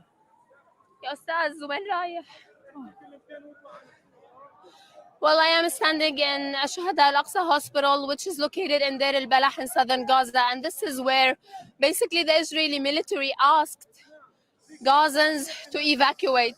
And what we are witnessing right now is whole families, children, women arriving to the hospitals. The Israeli warplanes attacked airstrikes a home that belonged to Abu Jbara family located in Deir al-Balah in southern Gaza. We saw whole families. I myself saw children, at least 10 children under the age of 5 with their heads cut off.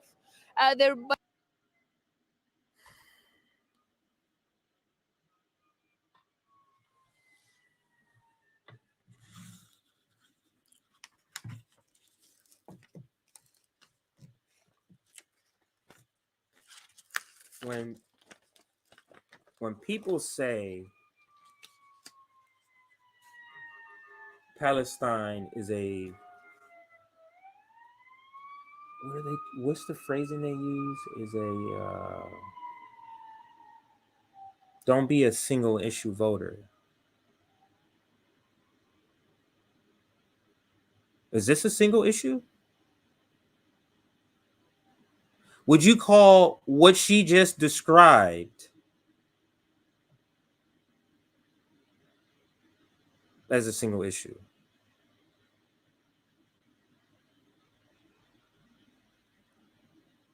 And RFK Jr. proudly stands with this.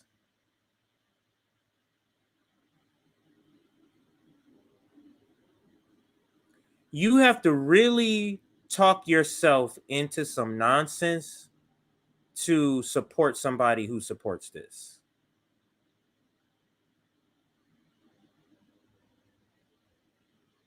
You really have to tell yourself something. You really have to tell yourself a story to talk yourself into he's good on other subject, but he's terrible on this.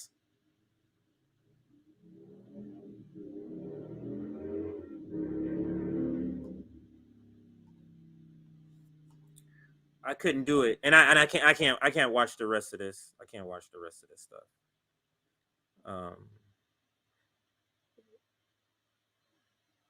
I watched the second half because this had already been playing, so I caught it when it was more down here.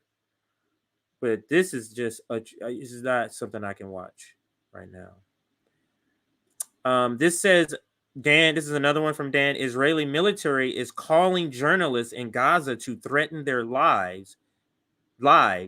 They've already killed 10. And I'll play the audio. I'm pretty sure it's in another language because it's translated. I'm not sure I'm going to be able to see it with my eyesight. It's kind of small writing here, but let's listen. So,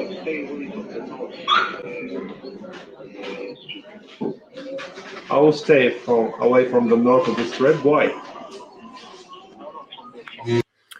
Let me read what it says on the screen. 2 days ago, I received a call from no caller ID, which Israeli military used to call Gazans to inform them they are gonna bomb.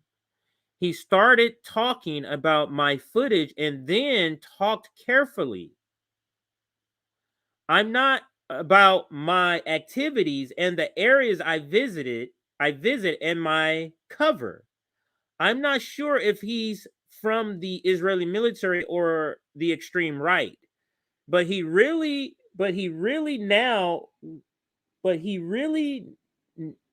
maybe that's know what to do and threaten me in a careful way to not move a lot and stop my coverage to the occupation. That's obviously a translation sort of mix up with the grammar there.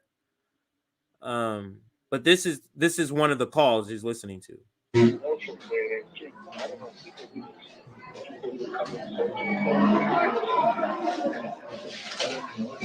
Okay. Yeah, like staying away from the north of the Strip or north of the city.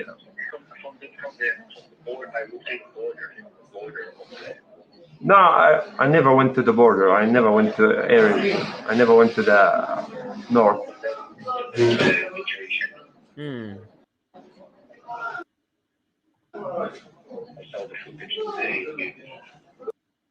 Well, I mean, I read to you what he's saying. I'm not sure because I can't really make out what he's saying, so I'm sure you will be having a hard time too. This is fucking terrible. This video here is 10 minutes long. It is. I watched the second half. It is some of the things that's happening is just terrible, just terrible. And I'm gonna play this one as the final one for this segment, and then we close. Maybe have 2 more segments here, and then we'll close out. I come before you not only as the United States Secretary of State, but also as a Jew.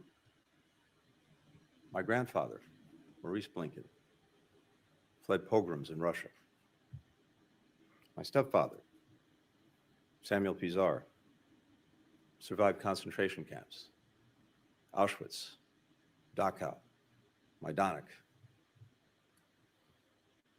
So, Prime Minister, I understand on a personal level the harrowing echoes that Hamas's massacres carry for Israeli Jews, indeed, for Jews everywhere. I also come before you as a husband and father of young children. It's impossible for me to look at the photos of families killed, such as the mother, father, and 3 small children murdered as they sheltered in their home in kibbutz near Oz, and not think of my own children. So when he sees Jewish children, he can't help but think of his own children. But how did he describe Palestinian kids? Collateral. How come when you see Palestinian dead bodies, you don't have the same reaction? Oh, is it because you're a Jew? Is that what you're saying?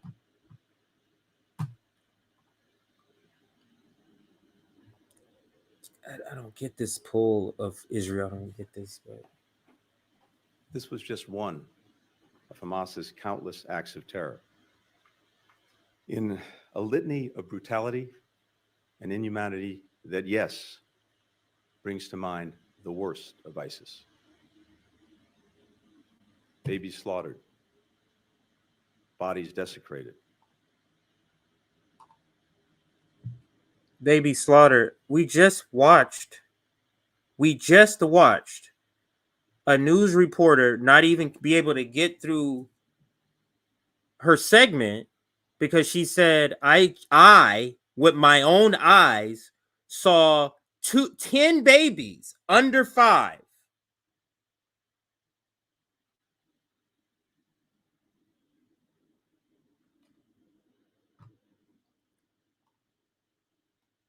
They literally don't care about anybody else's lives. Young people burned alive, women raped, parents executed in front of their children, children in front of their parents. How are we even to understand this?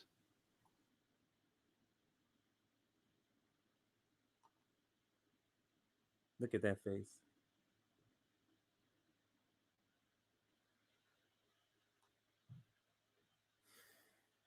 Got that right. Yep. And you got that right too. Another comment. You got that right.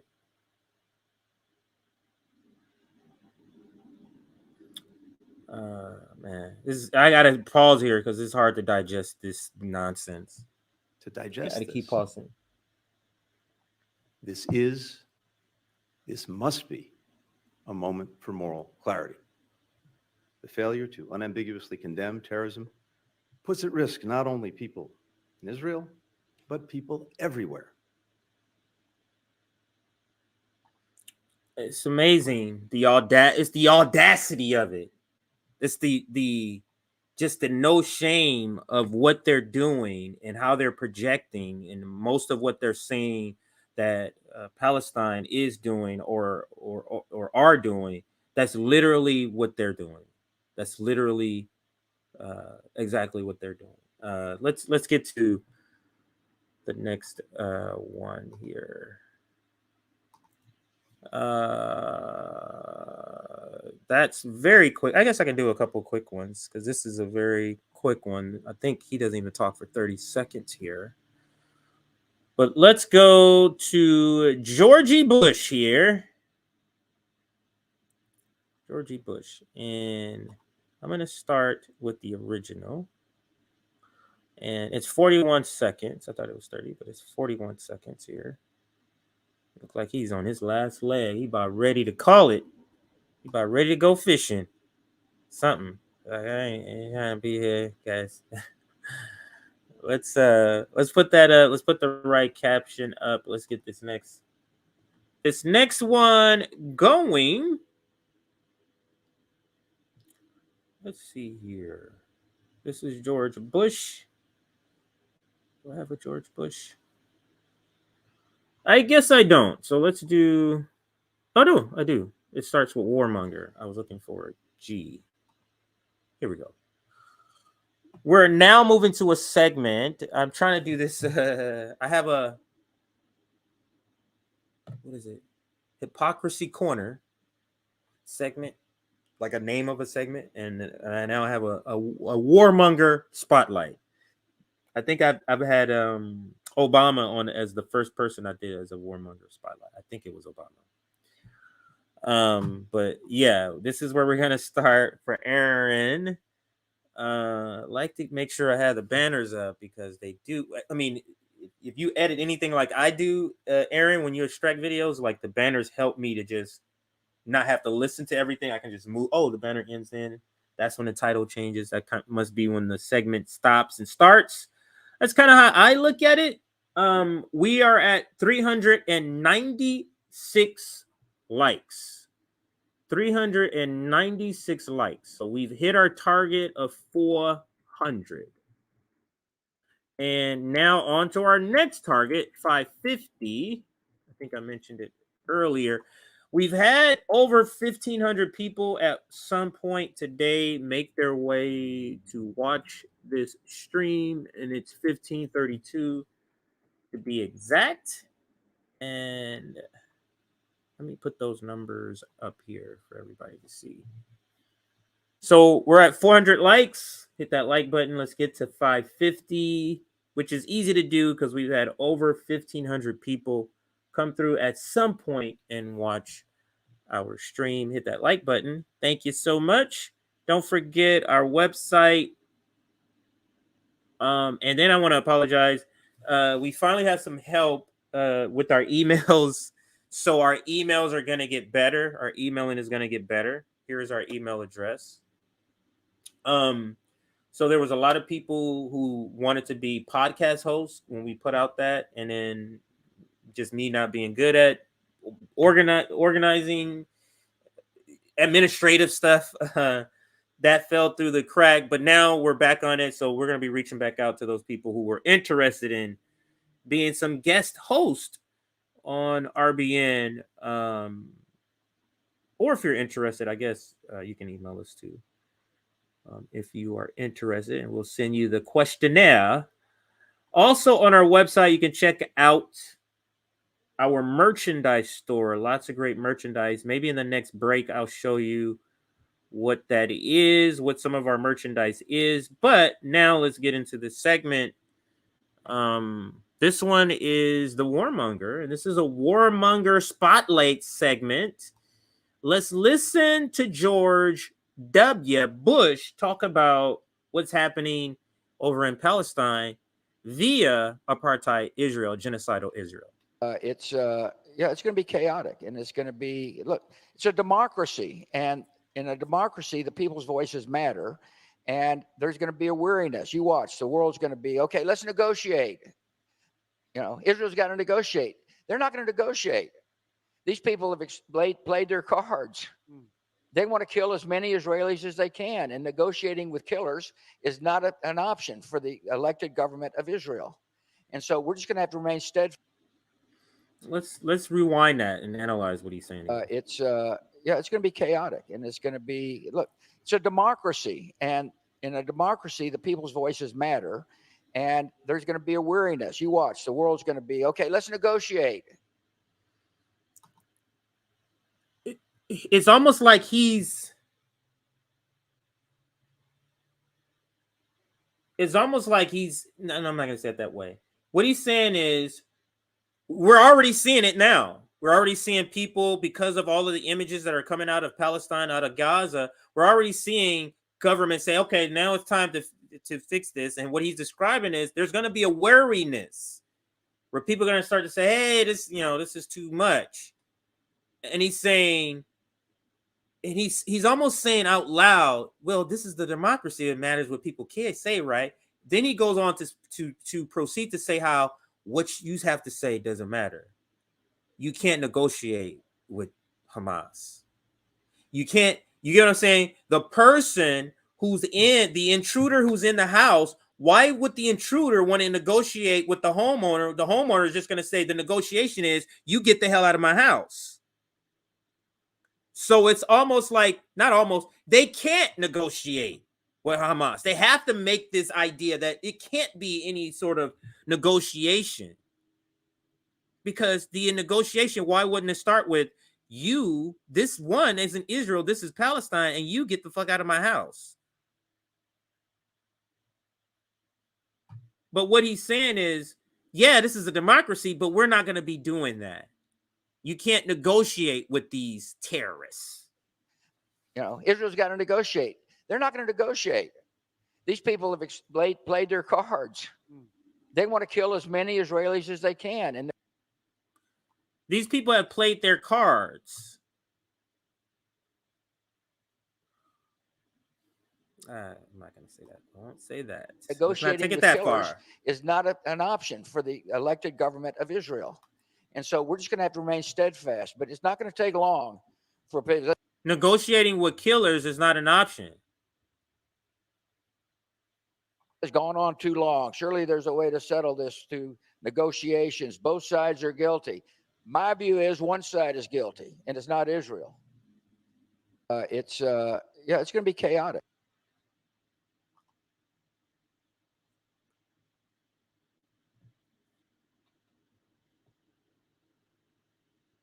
Our view, or his view, is that there's only one person that's wrong. There is no both sides in this. There's one person that's wrong, and it's not Israel. This is the perspective of an American president who represents what America believes.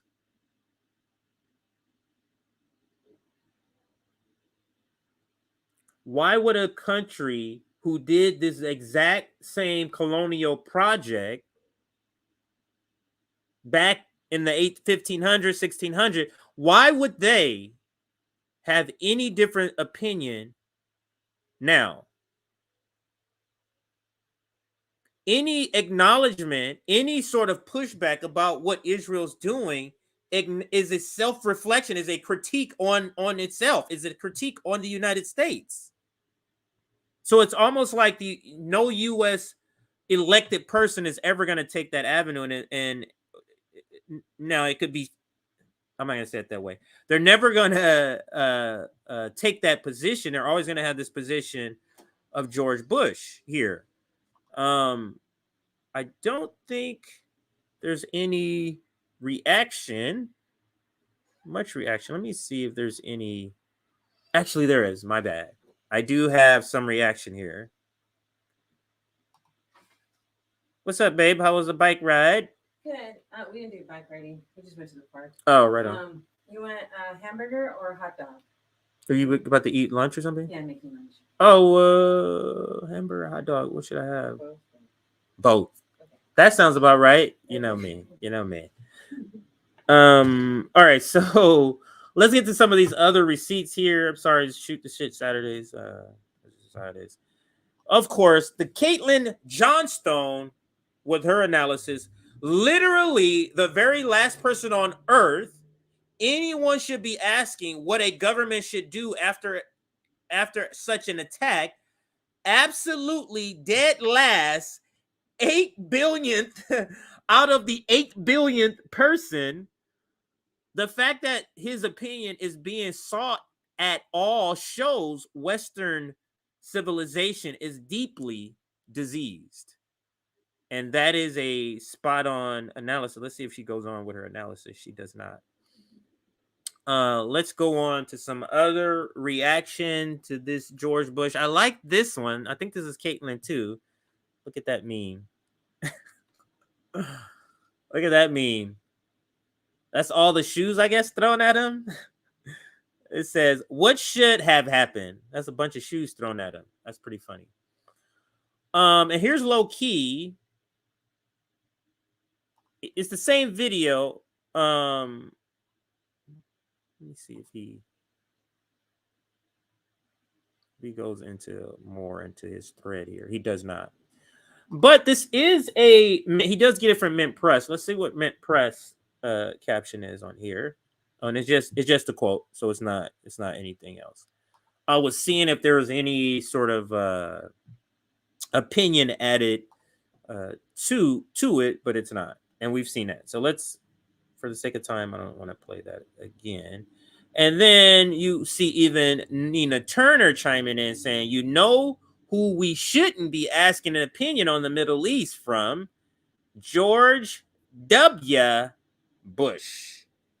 And I think I'm going to end it there. That is George W. Bush, but it's sort of, it's sort of presidents, or being a president is sort of like being in CIA. You're never really out of it. That's why they still call you president. It doesn't matter that you're not in office.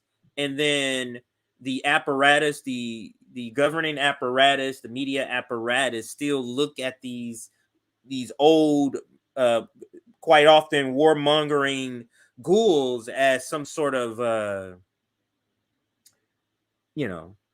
great thinker to listen to give advice on something. And as Caitlin Johnstone said, this is quite literally, I'm trying to think of another person. This is quite literally the last person on earth out of the 8 billion people, the very last person we should be talking to about the Middle East, in my opinion, and her opinion too. Let's get on to some of the other items now. Let's go to RFK switches up his support.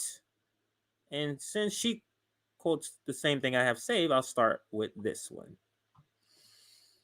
Okay, let's switch this up, everybody. And that is the banner. This is RFK. Is it at the bottom? It is not. RFK replaces campaign manager with CIA relative. That's cool, right? There's no problem with that, right? So I'm going to show you the headline. And we'll start here, Aaron. So Dennis Kucinich, famed sort of Democrat radical, I guess if you want to say that. So radical they didn't let him caucus with them. He has resigned from the RFK campaign, and here's the headline from the New York Times. Dennis Kucinich leaves RFK Jr.'s presidential campaign. And then the subtitle says, in a shakeup just days after announcing his independent bid, RFK Jr. replaced his campaign manager, Dennis Kucinich, with his daughter-in-law, ex-CIA. And what do they always say about you're never really out of the CIA? And I'll read what Bree says here. Dennis Kucinich, who has been critical of Israel's abuses against Palestine and of U.S. funding of Israel throughout his political career, is no longer RFK Jr.'s campaign manager. RFK's daughter-in-law, a former CIA officer, is replacing him. I don't know. I do know. I'm just saying that. This Kucinich. Let's see if there's any updates in this story here. I think this post is from yesterday. I'm just going to see if there's any newly written articles that came out since then. No, these look like all the same ones, so I'll keep it. I'll keep it the same. I'll keep my source the same. So not my source, but I'll keep the article we're going to read about this the same, which is on CNN Politics. It's from Thursday, and that's why I was looking for an update. So let me go ahead, take this down, and show you the article.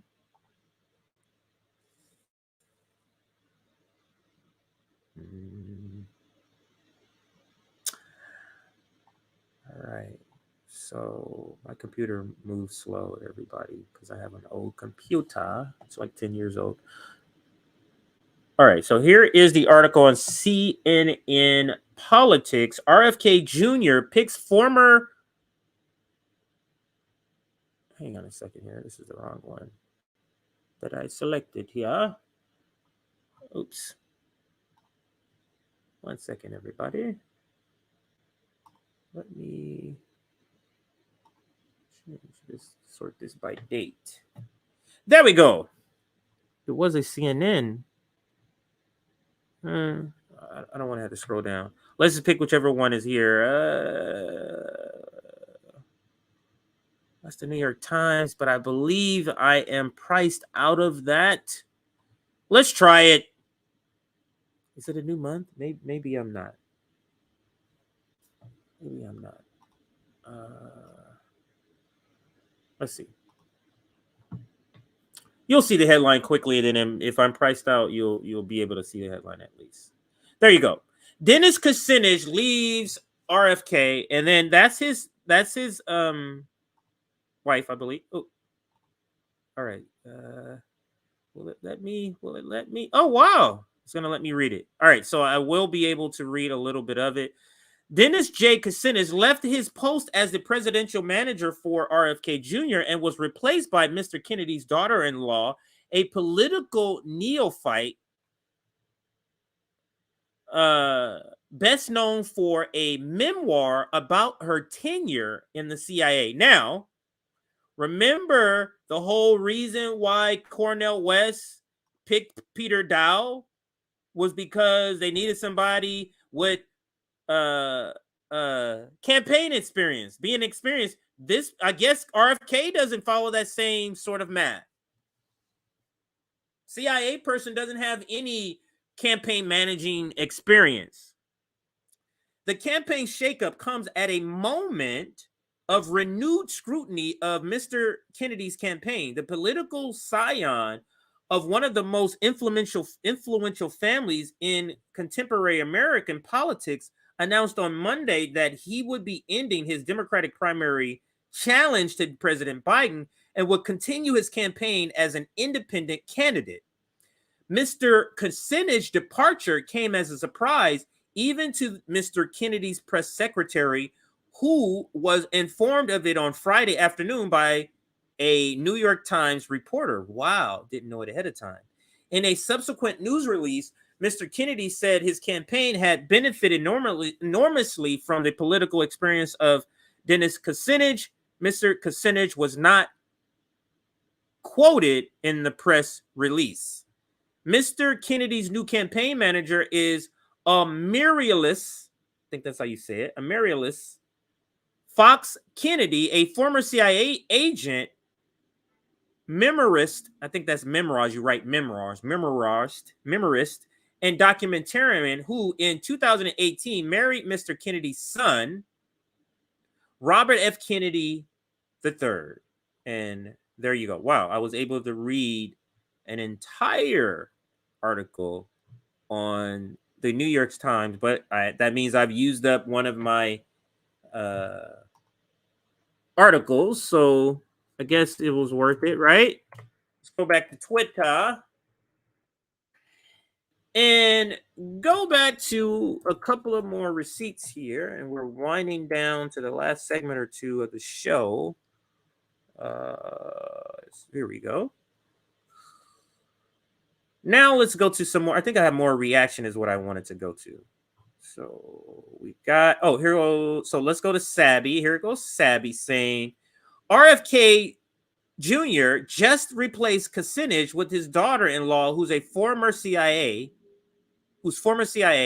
I'll squeeze this story in for tonight. So she covered this yesterday, or last night, I should say. And then I read you Brianna's tweet. Here's Ron Placone. Dennis Kucinich is one of the few who tried to use the office for good, and his affiliation with RFK was sad and confusing. I'm glad he's out. A daughter-in-law with a tenure at the CIA is much more appropriate fit for RFK. So it sounds like Ron Placone is happy for the departure And then this is an older one, but I still want to read it. It's painfully clear that RFK, with his total support for Israel, is not a peace candidate.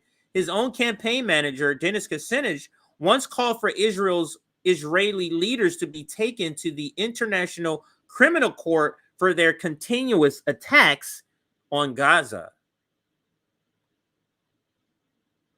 Then Lori Spencer, who's a supporter, says the Israeli-Palestine issue divides our campaign family too.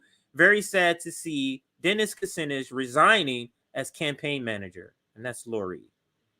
And this is a picture. This is the CIA agent right here. This is like one of the times she went on, I think she went on like a newscast or something like that. But that's her on the right. It looks like before she's married, they're not using the name Kennedy. And I'll read, meet Amaryllis Fox Kennedy. She's going to be RFK's new campaign manager. Very excited to have such a courageous patriot leading the way in this campaign to reunite America. Dennis Kucinich, thank you for all your hard work. And there you go. And this is just her. And let me read the caption here. She was on some sort of, she was in London, but on some sort of morning show. Amaryllis Fox spent 10 years working as a spy for the CIA. That's what that shit says right there.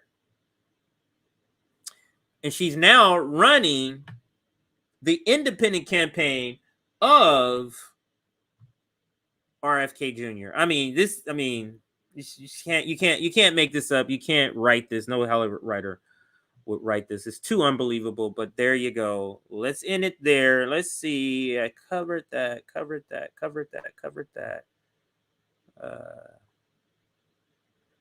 Gotta get to the Negro servant. Oh, I still haven't done Jim Jordan. So Negro servant and Jim Jordan. Let's do some Jim Jordan. I typically do a little longer show just to cover all of these stories I'm not able to get to. But let's cover some Jim Jordan, speaker to be. I have a lot on this segment to kind of go with here. Where's the pause button, everybody? Is there a pause button? There is not. So we're going to start here. And where is it? Shoot the Shit Saturdays. We got 2 more segments I have to cover only because they're on the thumbnail. So I need to make sure I cover these stories. Jim Jordan and Cory Bush are 2 of the main faces on there. So I need to make sure I cover those 2. And I think that'll be it for us. We're at 447 likes. That is absolutely amazing. Thank you, everybody, for helping out and hitting that like button. 1,700, over 1,700 people have come through at some point to watch. And we are 100 away from our target. Let me throw those numbers up. 447 likes. Target is 550. That's about 100 away. Like I said, over 1,700 people have come through to watch us. So thank you, all of those people who have come through. And let's check comments here. Here goes one here. Super chat. If one of the worst war criminals in the last 50 years tells you who is guilty, be assured that the other side is guilty.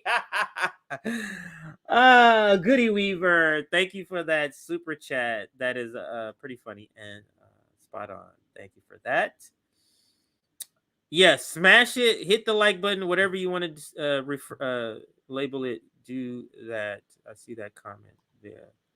Let me close a couple of these windows in the background just so I don't have so much stuff. I was about to say something else. Now, let's go with this segment. Here in this one, if I have a label, I'm not even going to try to look for it. Let's just go. Jim Jordan, speaker to be. Now, let me save this for a segment.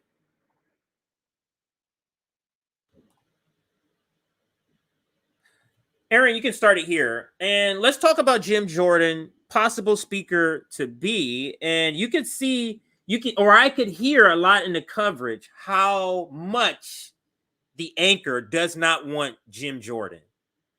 I remember when they were talking about both of them, you can hear in their language and their adjectives they use to describe Scalia versus the adjective they use to describe Jim Jordan. There's a push for them not to pick Jim Jordan, but they eventually do.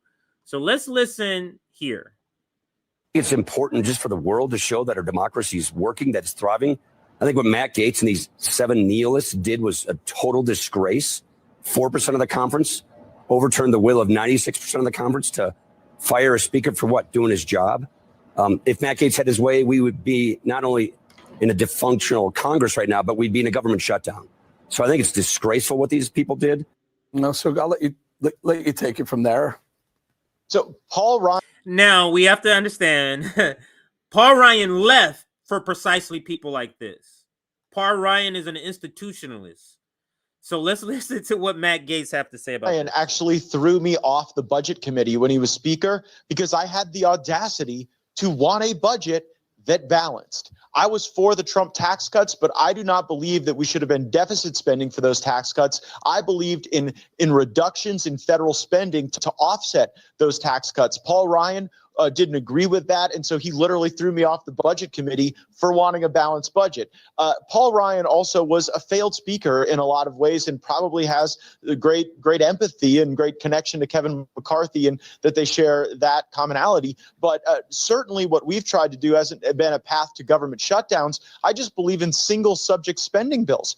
The way to fund the government isn't the way Paul Ryan did it through omnibus and continuing resolution. The way to fund the government is to say, this is our bill for the military. This is our bill for veterans. This is our Department of State, our Department of Agriculture. And that way you can actually have amendments that target specific programs that are no longer doing good for the American people. In the absence of the process I am pushing, we will never have the ability to reduce spending. And it's one of the reasons why Paul Ryan himself failed at reducing spending. I'm Paul trying Ryan to figure actually out. ran this place for years, and our deficits and debts grew during that time. And let's not.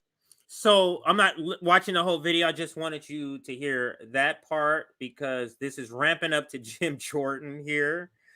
I kind of want to do this in chronological order, but here's a breaking news tweet, and this is from yesterday. I almost went live yesterday to cover all of this, all these stories, not just this. And here is this one. This is from the African reporter Simon Atebe. Breaking your reaction. Jim Jordan has just been nominated for Speaker of the House. So this is yesterday. And of course, here goes Liz Cheney. Now, Liz Cheney, people like Matt Gaetz would call her a rhino. So let's listen to what she says. Jim Jordan was involved in Trump's conspiracy to steal the election and seize power. He urged that Pence refuse to count lawful electoral votes. If ours nominate Jim Jordan to be speaker, they will be abandoning the Constitution. They will lose the House majority, and they'll deserve to. That's Liz Cheney's reaction to this. We're ramping up here. Just follow me here. And here goes propagandist Rachel Maddow covering the possibility of Jim Jordan, or talking about Jim Jordan. Let's listen. Did you talk to the former president that day? I've talked to the former president umpteen times, thousands. I mean not thousands on times, January countless 6th. Countless times. No, I mean on office. January 6th, Congressman. Yes, I've talked to the president. I've talked to the president so many. I can't remember all the days I've talked to him. On January 6th, did you speak with him before, during, or after the Capitol was attacked? I'd have to go. I spoke with him that day after. I think after. I don't know if I spoke with him in the morning or not. I just don't know. I'd have to go back and I mean, I don't know that when those conversations happen, but. So the answer is what? The answer is yes. This is her whole spiel. This is her whole thing. That was a perfect video for what she does. There's not, they don't outwardly say things explicitly all the time. They just play him stumbling over his words, and then she'll come in. So it's for the audience to make up the rest of that, whatever your imagination is. But just find it funny. I used to watch this person all the time, so I know her back and forth in her style here. Those bumbling answers to straightforward questions. Those answers were the closest we have had to an admission from Republican Congressman Jim Jordan that he did speak with President Trump the day Trump supporters were attacking the U.S. Capitol to try to stop the certification of the election. Well, now, thanks to a scoop from Politico.com, we know that the Congressman and President Trump did speak that day multiple times. Congressman Jordan now admitting, quote, "Look, I definitely spoke to the president that day. I don't recall. I know it was more than once. I just don't recall the times." Speaking to somebody on the phone on a particular day in January is some sort of hurdle we need to cross, I guess, for him to be speaker.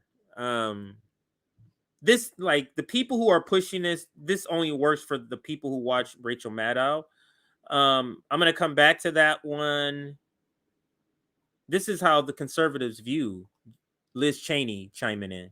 If Liz Cheney is so upset about Jim Jordan for speaker, then he is definitely the right choice. Like, she's not helping the situation by coming out and saying anything. She's not.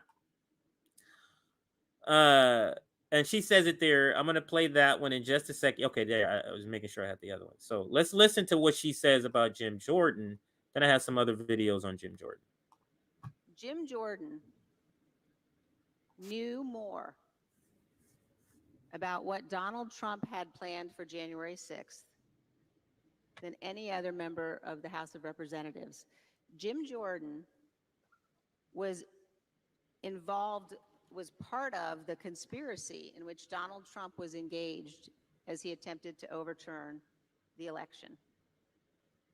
Jim Jordan, if you think about the extent to which people have now said, well, it was Speaker Pelosi's fault that Donald Trump's mob invaded the Capitol, that, you know, the security wasn't sufficient enough. The person who knew, there were probably more than just Jim, but there was a handful of people, of which he was the leader, who knew what Donald Trump had planned. Now, somebody needs to ask Jim Jordan, why didn't you report to the Capitol Police what you knew Donald Trump had planned? You were in those meetings at the White House. This is what they're leaning on. And the fact that he is the head of the committee that's impeaching, having an impeachment inquiry. But let's get some more reaction. Let me make sure I do this in order. Hang on a second here. Let's do this in order. All right. So now here is the chaos here. Here. So this is right after he won. So I'm trying to do this in order. It's kind of the stuff before when it just talked. Now, after Scalise drops out, and now they go back to conference and see who they want to nominate again. Here is the news, and here is Manu Raju. I think that's how you say his name. Let's listen. Yeah, not good news for Jim Jordan here. He had hoped to get 217 votes to try to show that he can actually get the support to be the next Speaker of the House. He was short of that. In fact, we were told that the vote was 152 to 55. He basically, the second question here was how many people would actually vote for him on the floor. He lost 55 votes. I'm going to ask Congressman Kevin Hern here right now. Oh, here's the Speaker, Kevin McCarthy. Mr. McCarthy, can Jim Jordan continue to run here? Yes. But he only got 152 votes. Yeah, but he'll get there. I don't see a problem with him not getting there. I think look, people have been here a long time. We've now elected a speaker designee. I think people go home, be with their family, come back, and he can be able to talk to those that doesn't, and I think we'll be able to get there. What makes you so confident? I mean, that's more than 50 votes. What is he going to have to do? Because I've been through this many times. I see where we're at. I see where the conference is. I mean, Steve only had 110. 155 is a lot more than 110. You notice that? He got that in there. Because again, now a lot of you may not have been watching this coverage, but I've been kind of curious about this coverage. Steve Scalise, when they were reporting when Steve Scalise won over Jim Jordan, Steve Scalise was at 113. And the way they were describing 113 was different than how they're describing what Jim Jordan is getting, and it's more. It's a clear indication they really don't want Jim Jordan, and it's because of Ukraine funding. It's because of Ukraine funding. The corporate media is participating in acting like Jim Jordan has no shot and it's already over for him, when Steve Scalise was in a worse position, and that's not the framing they were giving. Kevin McCarthy brings that up here. So let's listen. Only had 110. 155 is a lot more than 110. You know, if Steve he thought he was going to start 150. That's why I thought that had a challenge. So he's a much stronger position. Look, I came in. What did I have? 180 some. You know, we had struggles. 88. So I think that was more than what did Paul have? Paul had a little less than that or something. Pelosi had less around time. So I see it coming to. Why do you think members have so many reservations? 55 members have so many reservations of Jim Jordan right now. I don't know so much of it as Jim. You see? They're trying to paint that picture. This is a joke. Jim Jordan's not great. Don't get me wrong. I'm just saying he's not any worse or better than any other GOP candidate except for Ukraine, and they don't want that. Jordan, as it is maybe with the 8 who 4% caused this whole problem, and all the Democrats. I think that's more the reservation. People just don't feel like they should have new leadership. That's why. Well, I don't think about new leadership. I just think they saw 8 people work with all the Democrats to disrupt the country, and I think that's a real problem.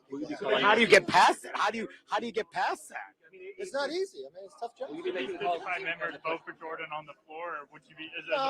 Look, I think given the time, they probably have some more questions. Things moving fast, so it gives the speaker designee time to sit down and talk to them, earn their vote. I think that'll time to get. Past 20. I don't think it'll take 15 rounds. I think we'll be able to get on the first one. Congress cannot do anything at the moment. Everything is stalled. Is it time to make clear that Patrick McHenry has more power, give him more power, the interim speaker, in order to allow legislation to advance? Should the House do something about that? Well, I always believed he did. Unfortunately, when all the Democrats got together with 8 Republicans and stopped it, the first thing they did was try to go to the Parles and say that that position didn't have any power. So the point that's being made is that this is the breaking news that's coming out of the conference, and they're trying to, CNN is trying to cultivate a narrative already, like right out of the gate, that he has no shot because they really don't want him.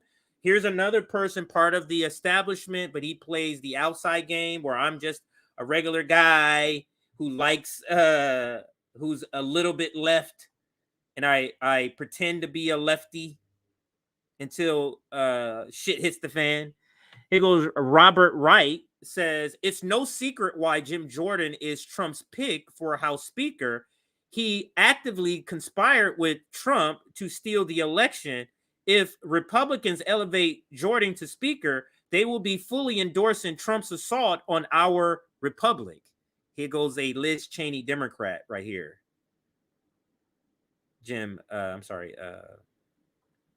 Robert Rice.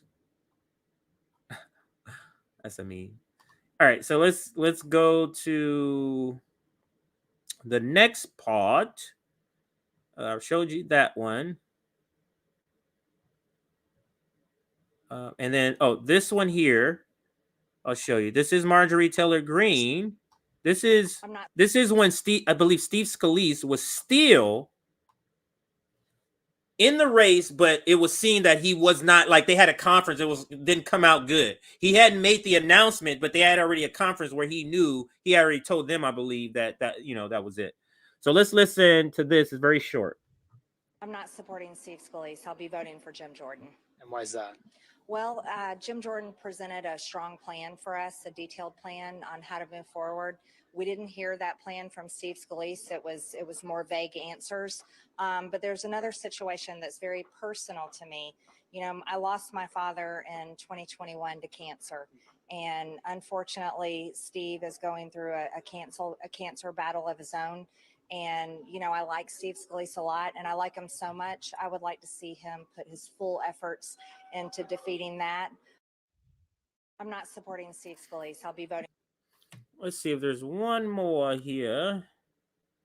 Covered her. I played her. Played this one. Jim Jordan says he's still running for House Speaker. Oh, thank you. Oh, did I turn my sound back on? I did.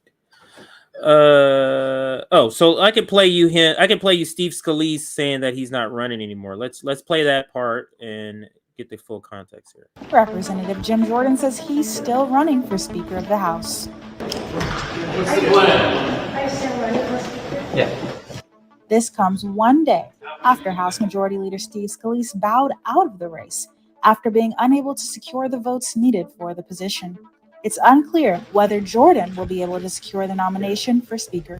Representative Jim Jordan says he... All right. I think I've gotten all the ones I wanted to show before I went here. Okay, so yeah. Gotten all the ones before I went here. Now, watch this interview here. Here is, I think her name is Nancy something. They'll say her name in just a second. Let's listen. Mace, you endorsed Mace, Jim Jordan, so I'm assuming you voted for Jim Jordan today. If the vote for Speaker were today, would you vote for Steve Scalise? I would not. I plan on voting for Jim Jordan on the floor. I've been very vocal about this over the last couple of days. I personally cannot, in good conscience, vote for someone who attended a white supremacist conference and compared himself to David Duke. I would be doing an enormous disservice to the voters that I represent in South Carolina if I were. So she has an election coming up. And she's just using this because if you think these people give a damn about somebody being a part of the KKK, they don't. They don't. So she's just using this as a reason. She prefers Jim. Maybe he aligns with her politics, especially during the primary. She has to win the primary first. And then in the general, she can be the moderate she is. Because she's technically, I think that she's viewed as maybe not exactly moderate, but a lot of times moderate. So let's continue. 1 second here.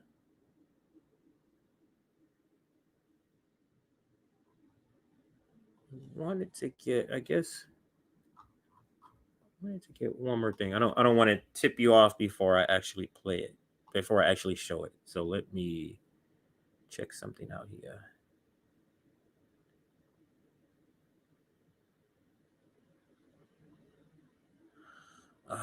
They did not, so I can just tell you since I can't find it. So they did not clip it. So I watched a couple of things on, I think it was Inside Politics and on MSNBC.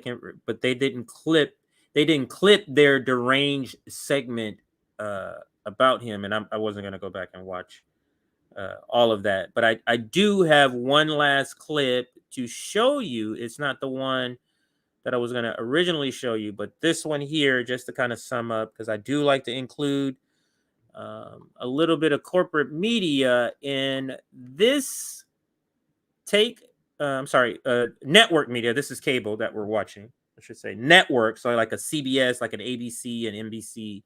I also want to include their clip. And they tend to keep it very short and simple with the less detail. So let's listen to this before we close it. House Republicans chose Ohio Congressman Jim Jordan to be their nominee for Speaker in a secret ballot vote on Friday. Jordan beat Georgia Congressman Austin Scott 124-81. He is the second Republican to win the conference nomination. Majority Leader Steve Scalise was chosen earlier this week, but dropped out Thursday night after failing to gain full support from his party. CBS News congressional correspondent Nicole Killian joins us now from Capitol Hill. Nicole, does Jordan have the votes it's going to take to get the top job?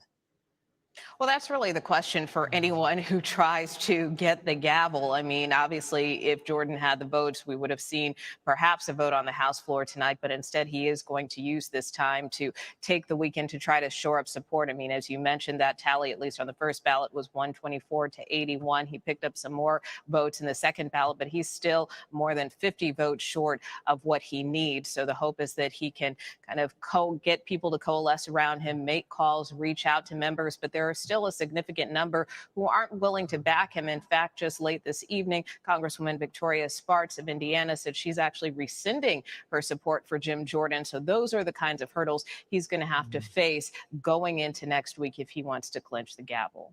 Nicole Killian, thank you for that breaking news update on Capitol Hill. So there you go. That's a good way to close this segment. So it wasn't the video or the segment that I saw, but it was a good enough to close. So we'll leave it there. And now I think we have one final topic, if I'm not mistaken. Or we're gonna do one final topic. Let's put it that way. I try to get tons of topics done on Saturday or Sunday or both, because there is just so many topics that just fall by the wayside. I should say, topics, I guess I can say. There's so many topics that fall by the wayside. Nick is at the Palestinian March in KC. Oh, wow. Yeah, Nick is there. That's pretty cool. The jank thing. Yeah, I think that's the one I might have to cut, because I got to get to Cory Booker. Yeah, I got to get to Cory Booker, because Cory Booker is literally in the center of the graphic. So I do got to get to this Cory Booker segment. But let's start with Margaret Kimberly, of course, and her critique. So I'm going to pull up her tweet here and switch up this banner.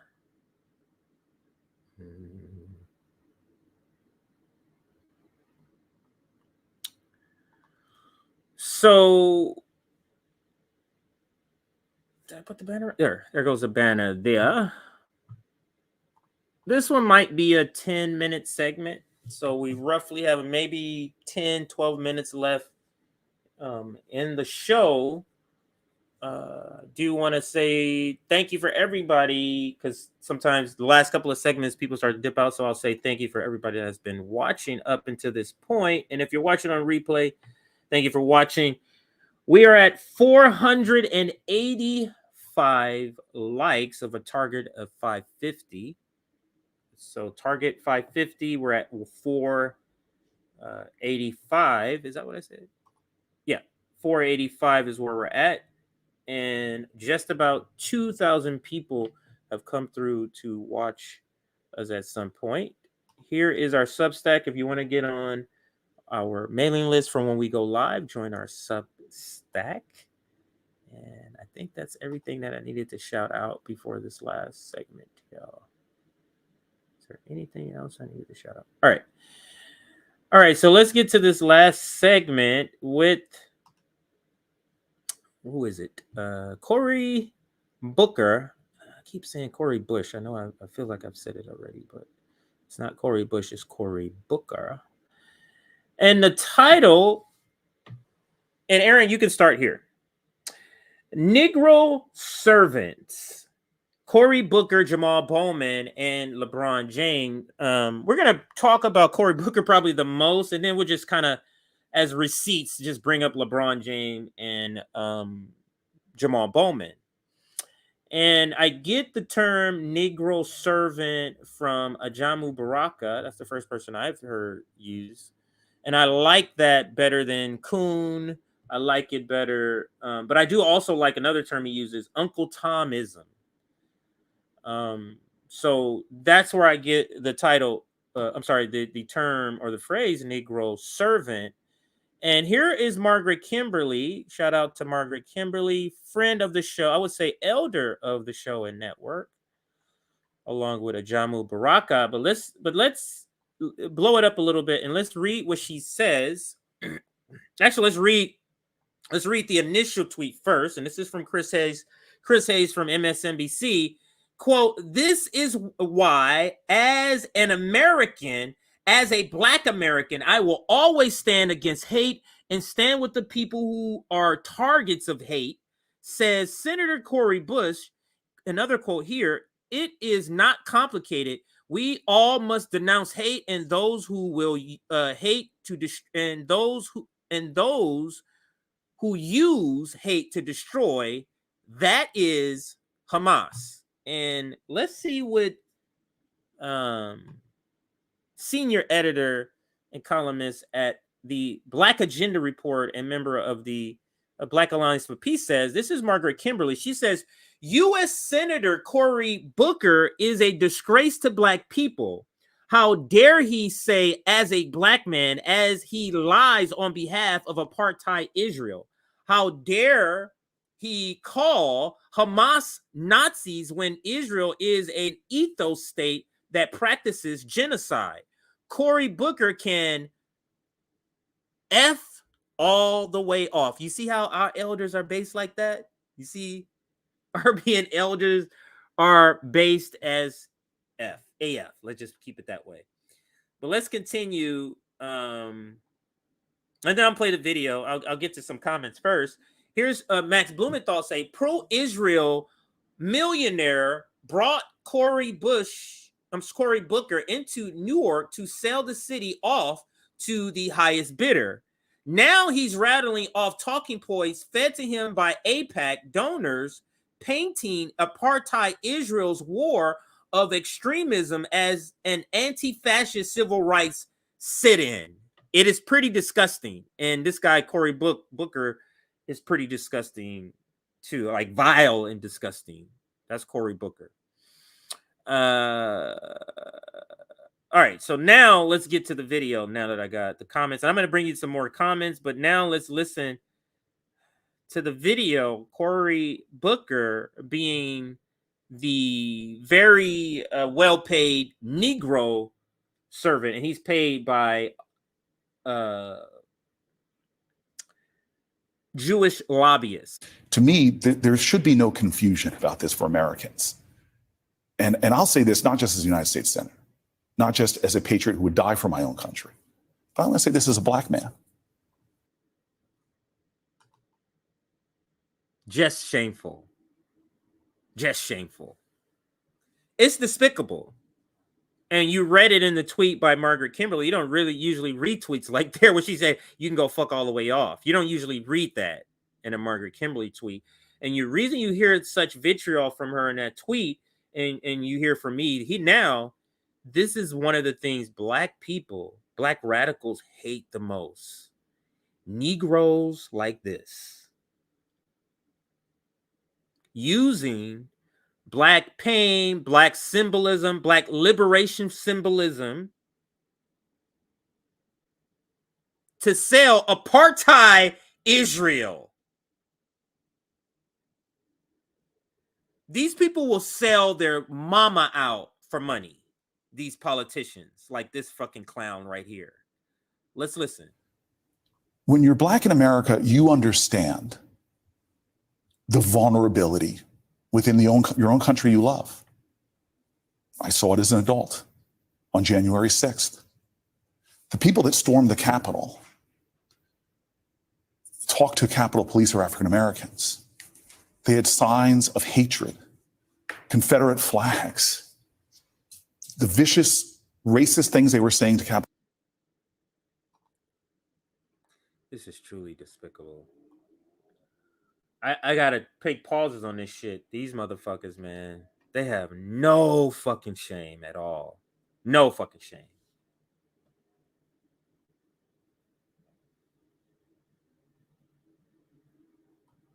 Where is no shame? Okay, so that was a sticker. I was like, it looks like I got 2 new super chats, but I only saw one. The other one was a sticker From the same person. So thank you for that. All right, so let's continue with this nauseating display and weaponizing of Black liberation. Just despicable by this coon. But side by side, those symbols of hate towards Black Americans were shirts like Camp Auschwitz shirts. Hate has an indiscriminate infection.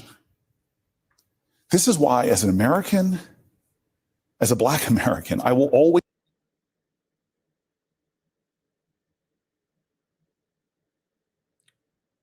Okay, I might say that. stand against hate and stand with the people who are targets of hate. Just like the Nazis, who didn't just destroy 6 million Jews, they destroyed gay people. Oh my God, Gypsies. this guy, the donors were like, hey bro, that money we give you, time to pay up, sir. Time to pay up. All that money, you go do what you do. Go do what the money pays for, sir. Your vote and your influence. Get your fucking ass in front of the camera and sell out Black communities, sir. For this colonial settler project called Israel. Just despicable. I will stand with people who are targets of hate. Hamas, like the Nazis and like ISIS, are people who target with hate. I stand with Jews. I stand with Muslims. I stand with gay folks. I stand with people right now who all have a common cause to stand against Hamas, because Hamas is an indiscriminately hateful people who do not want peace. Indiscriminately hateful people has nothing to do with you being in their house and murdering their kids or nothing like that. They want to destroy others and stop us from having peace. Jesus, I got another minute of this shit. Oh no. I got another minute. I just looked at the time. We got another minute of this? When I use my high voice, you got another minute of this? Who has a joke on that? Who's a stand-up comedian? When I use my high voice, no shit's about to pop off. Yeah, I don't know if I can listen to another minute of this. I'm buying time right now. Let's see. This is not complicated, America. It is not complicated. We all must denounce hate This nigga is and those shucking and people driving right here. who Shucking use and hate driving. to destroy. That is Hamas. And so I am worried right now. I'm worried about rising anti-Semitism in the United States.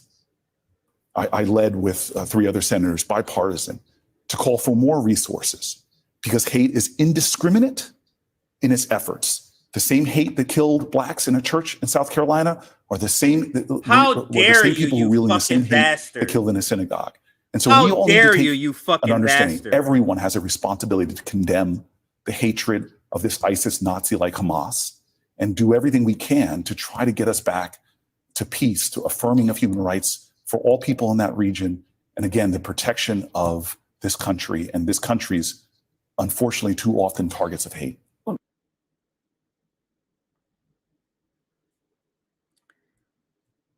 These people, man, they'll sell To out me, their damn, there they'll sell should out be their no damn confusion mama about over some shit. They'll sell out their damn mama. Just no shame whatsoever. Let's see if any other Black radicals commented on Cory Booker. And then I'm going to show you a tweet from LeBron James. I got his, I got Margaret's. That's us right there. That's ours right there. That's us again. And I don't typically like this guy, Michael Tracy, but let's read what he says. Cory. Oh no, he just quotes. He doesn't really give analysis. Okay, so I don't need to read that.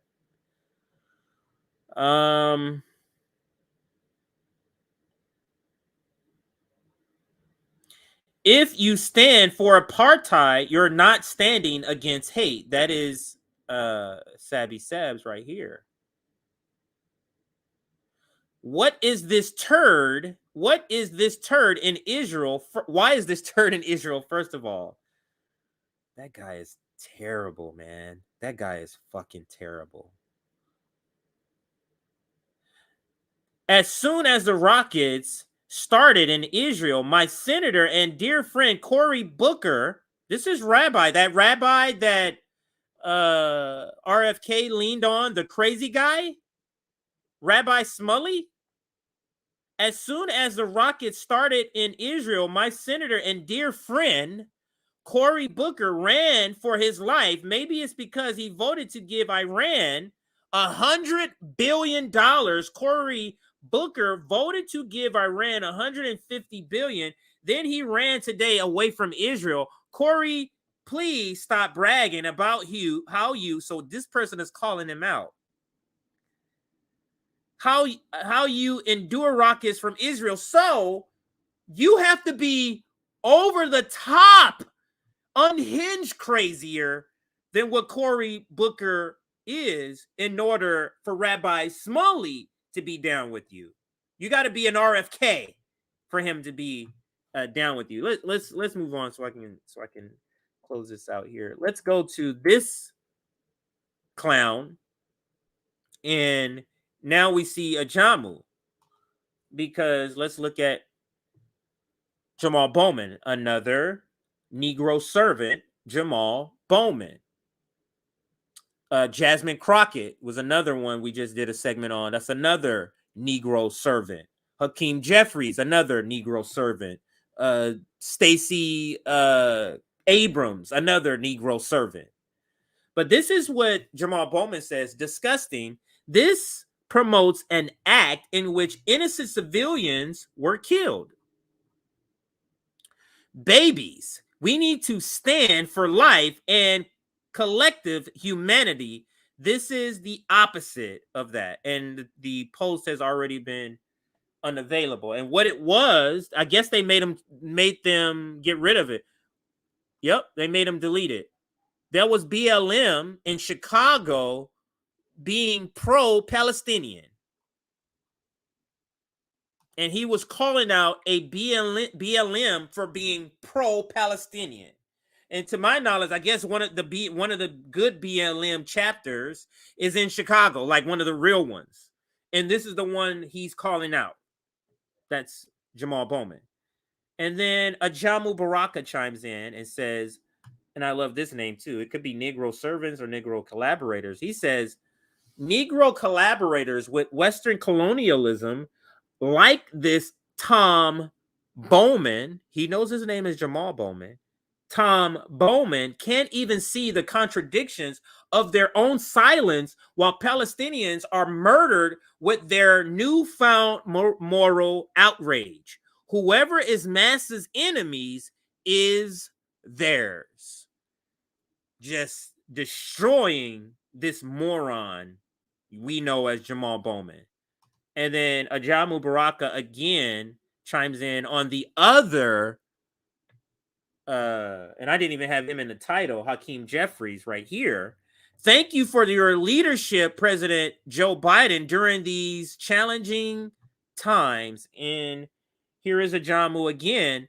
These 21st century Toms have no shame. Jim Crow Joe and the white supremacist fascist Democratic Party are the enemies of Black people, the working class, and all colonized people in the world. But white supremacists like Jeffries have been trained to serve white power. And that's why I love Ajamu Baraka's analysis. And here is LeBron, the Negro servant. And here is what LeBron tweeted out right here. LeBron James, King James. Here is his statement. I guess I'll read it the other way because that's too small. The devastation in Israel is tragic and unacceptable. The murder and violence against innocent people by Hamas is terrorism. The Spring Hill community family sends our deepest condolences to Israel and the Jewish community. We pray for peace in the region and reiterate our continued commitment to fight hate in all forms. We all must work to ensure this tragedy does not spread even more hate, racism, and anti-Semitism. So the aspiring black capitalist clown known as LeBron James and all the other clowns that these black capitalists are siding with the apartheid, genocidal Israel, either stupidly or unknowingly, not even understanding the parallels between the Palestinian situation and American blacks. It's astonishing that these Negro servants, now what does he need to put this out for? For what? But here's Q and Amine responding to this. Malcolm had some precedent thoughts about sellouts like you, and he's talking directly to LeBron.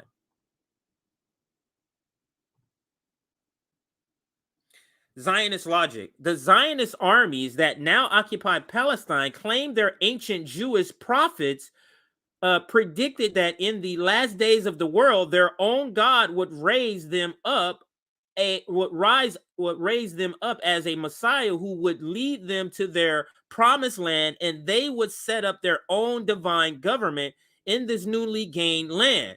This divine government would enable them to rule all other nations with a rod of iron. If the Israeli Zionists believe their present occupation of Arab Palestine is the fulfillment of predictions made by their Jewish prophets, then they also religiously believe that Israel must fulfill its divine mission to rule over other nations with a rod of iron, which only means a different form of iron-like rule, more firmly entrenched even than that of the former European colonial powers. This is Zionism logic, and this is by Malcolm X, and he just puts this in here. Here's the camouflage. I won't read These that aren't one, leaders. but let's These listen are to puppets this. and clowns that have been set up over the white community and over the black community by the white community, and have been made celebrities and usually say exactly what they know that the white man wants to hear. These aren't leaders. These are puppets and clowns that have been set up over the white community and over the black community by the white community, and have been made celebrities and usually say exactly what they know that the white man wants to hear. These aren't leaders. These are puppets. Spot on. And that's Q Anthony Amine. He was just here on the show earlier this week. He dropped in on one of our streams. Here is the full video I'll play because that's the shortened version. It cuts off a little bit in the front and the back, but let's listen here. I just told you a little while ago, these leaders that they call leaders, this included Lena Horne, this included Dick Gregory, and this included comedians, comics, trumpet players, baseball players. Show me in the white community where a comedian is a white leader. Show me in the white community where a singer is a white leader, or a dancer or a trumpet player is a white leader.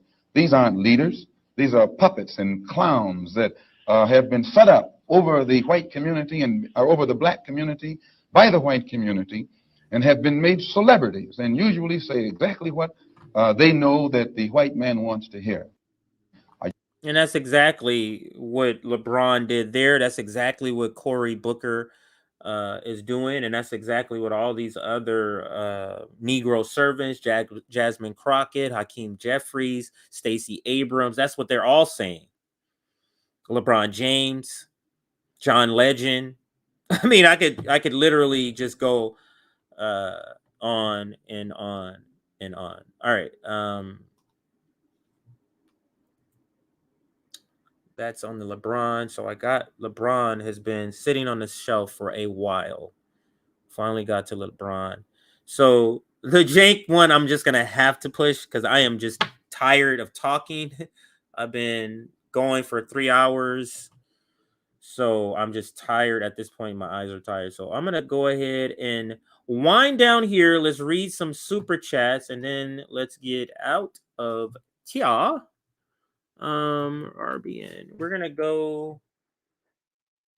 Here's the website for those who don't know. So when you go to the website, this is what it will look like. It'll tell you a couple of things. You can go to our chapters You can look at our different chapter, goals for our chapters. You can look at Boston chapter where Sabby is, Orlando chapter, Detroit chapter, Kansas City, and then Long Beach for me.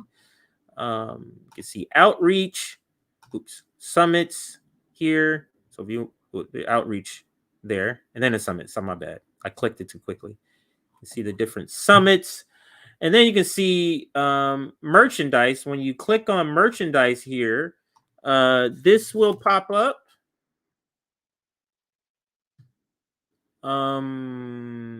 Let's give it a second.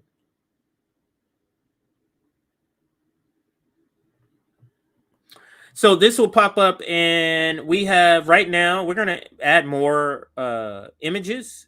But right now, is it coming? Okay, right now we have 11 images that you can get either on mugs, or you can get on tote bags. The tote bags you can get in different colors, or you can get on t-shirts, tanks, sweatshirts, and I think we have long sleeve shirts.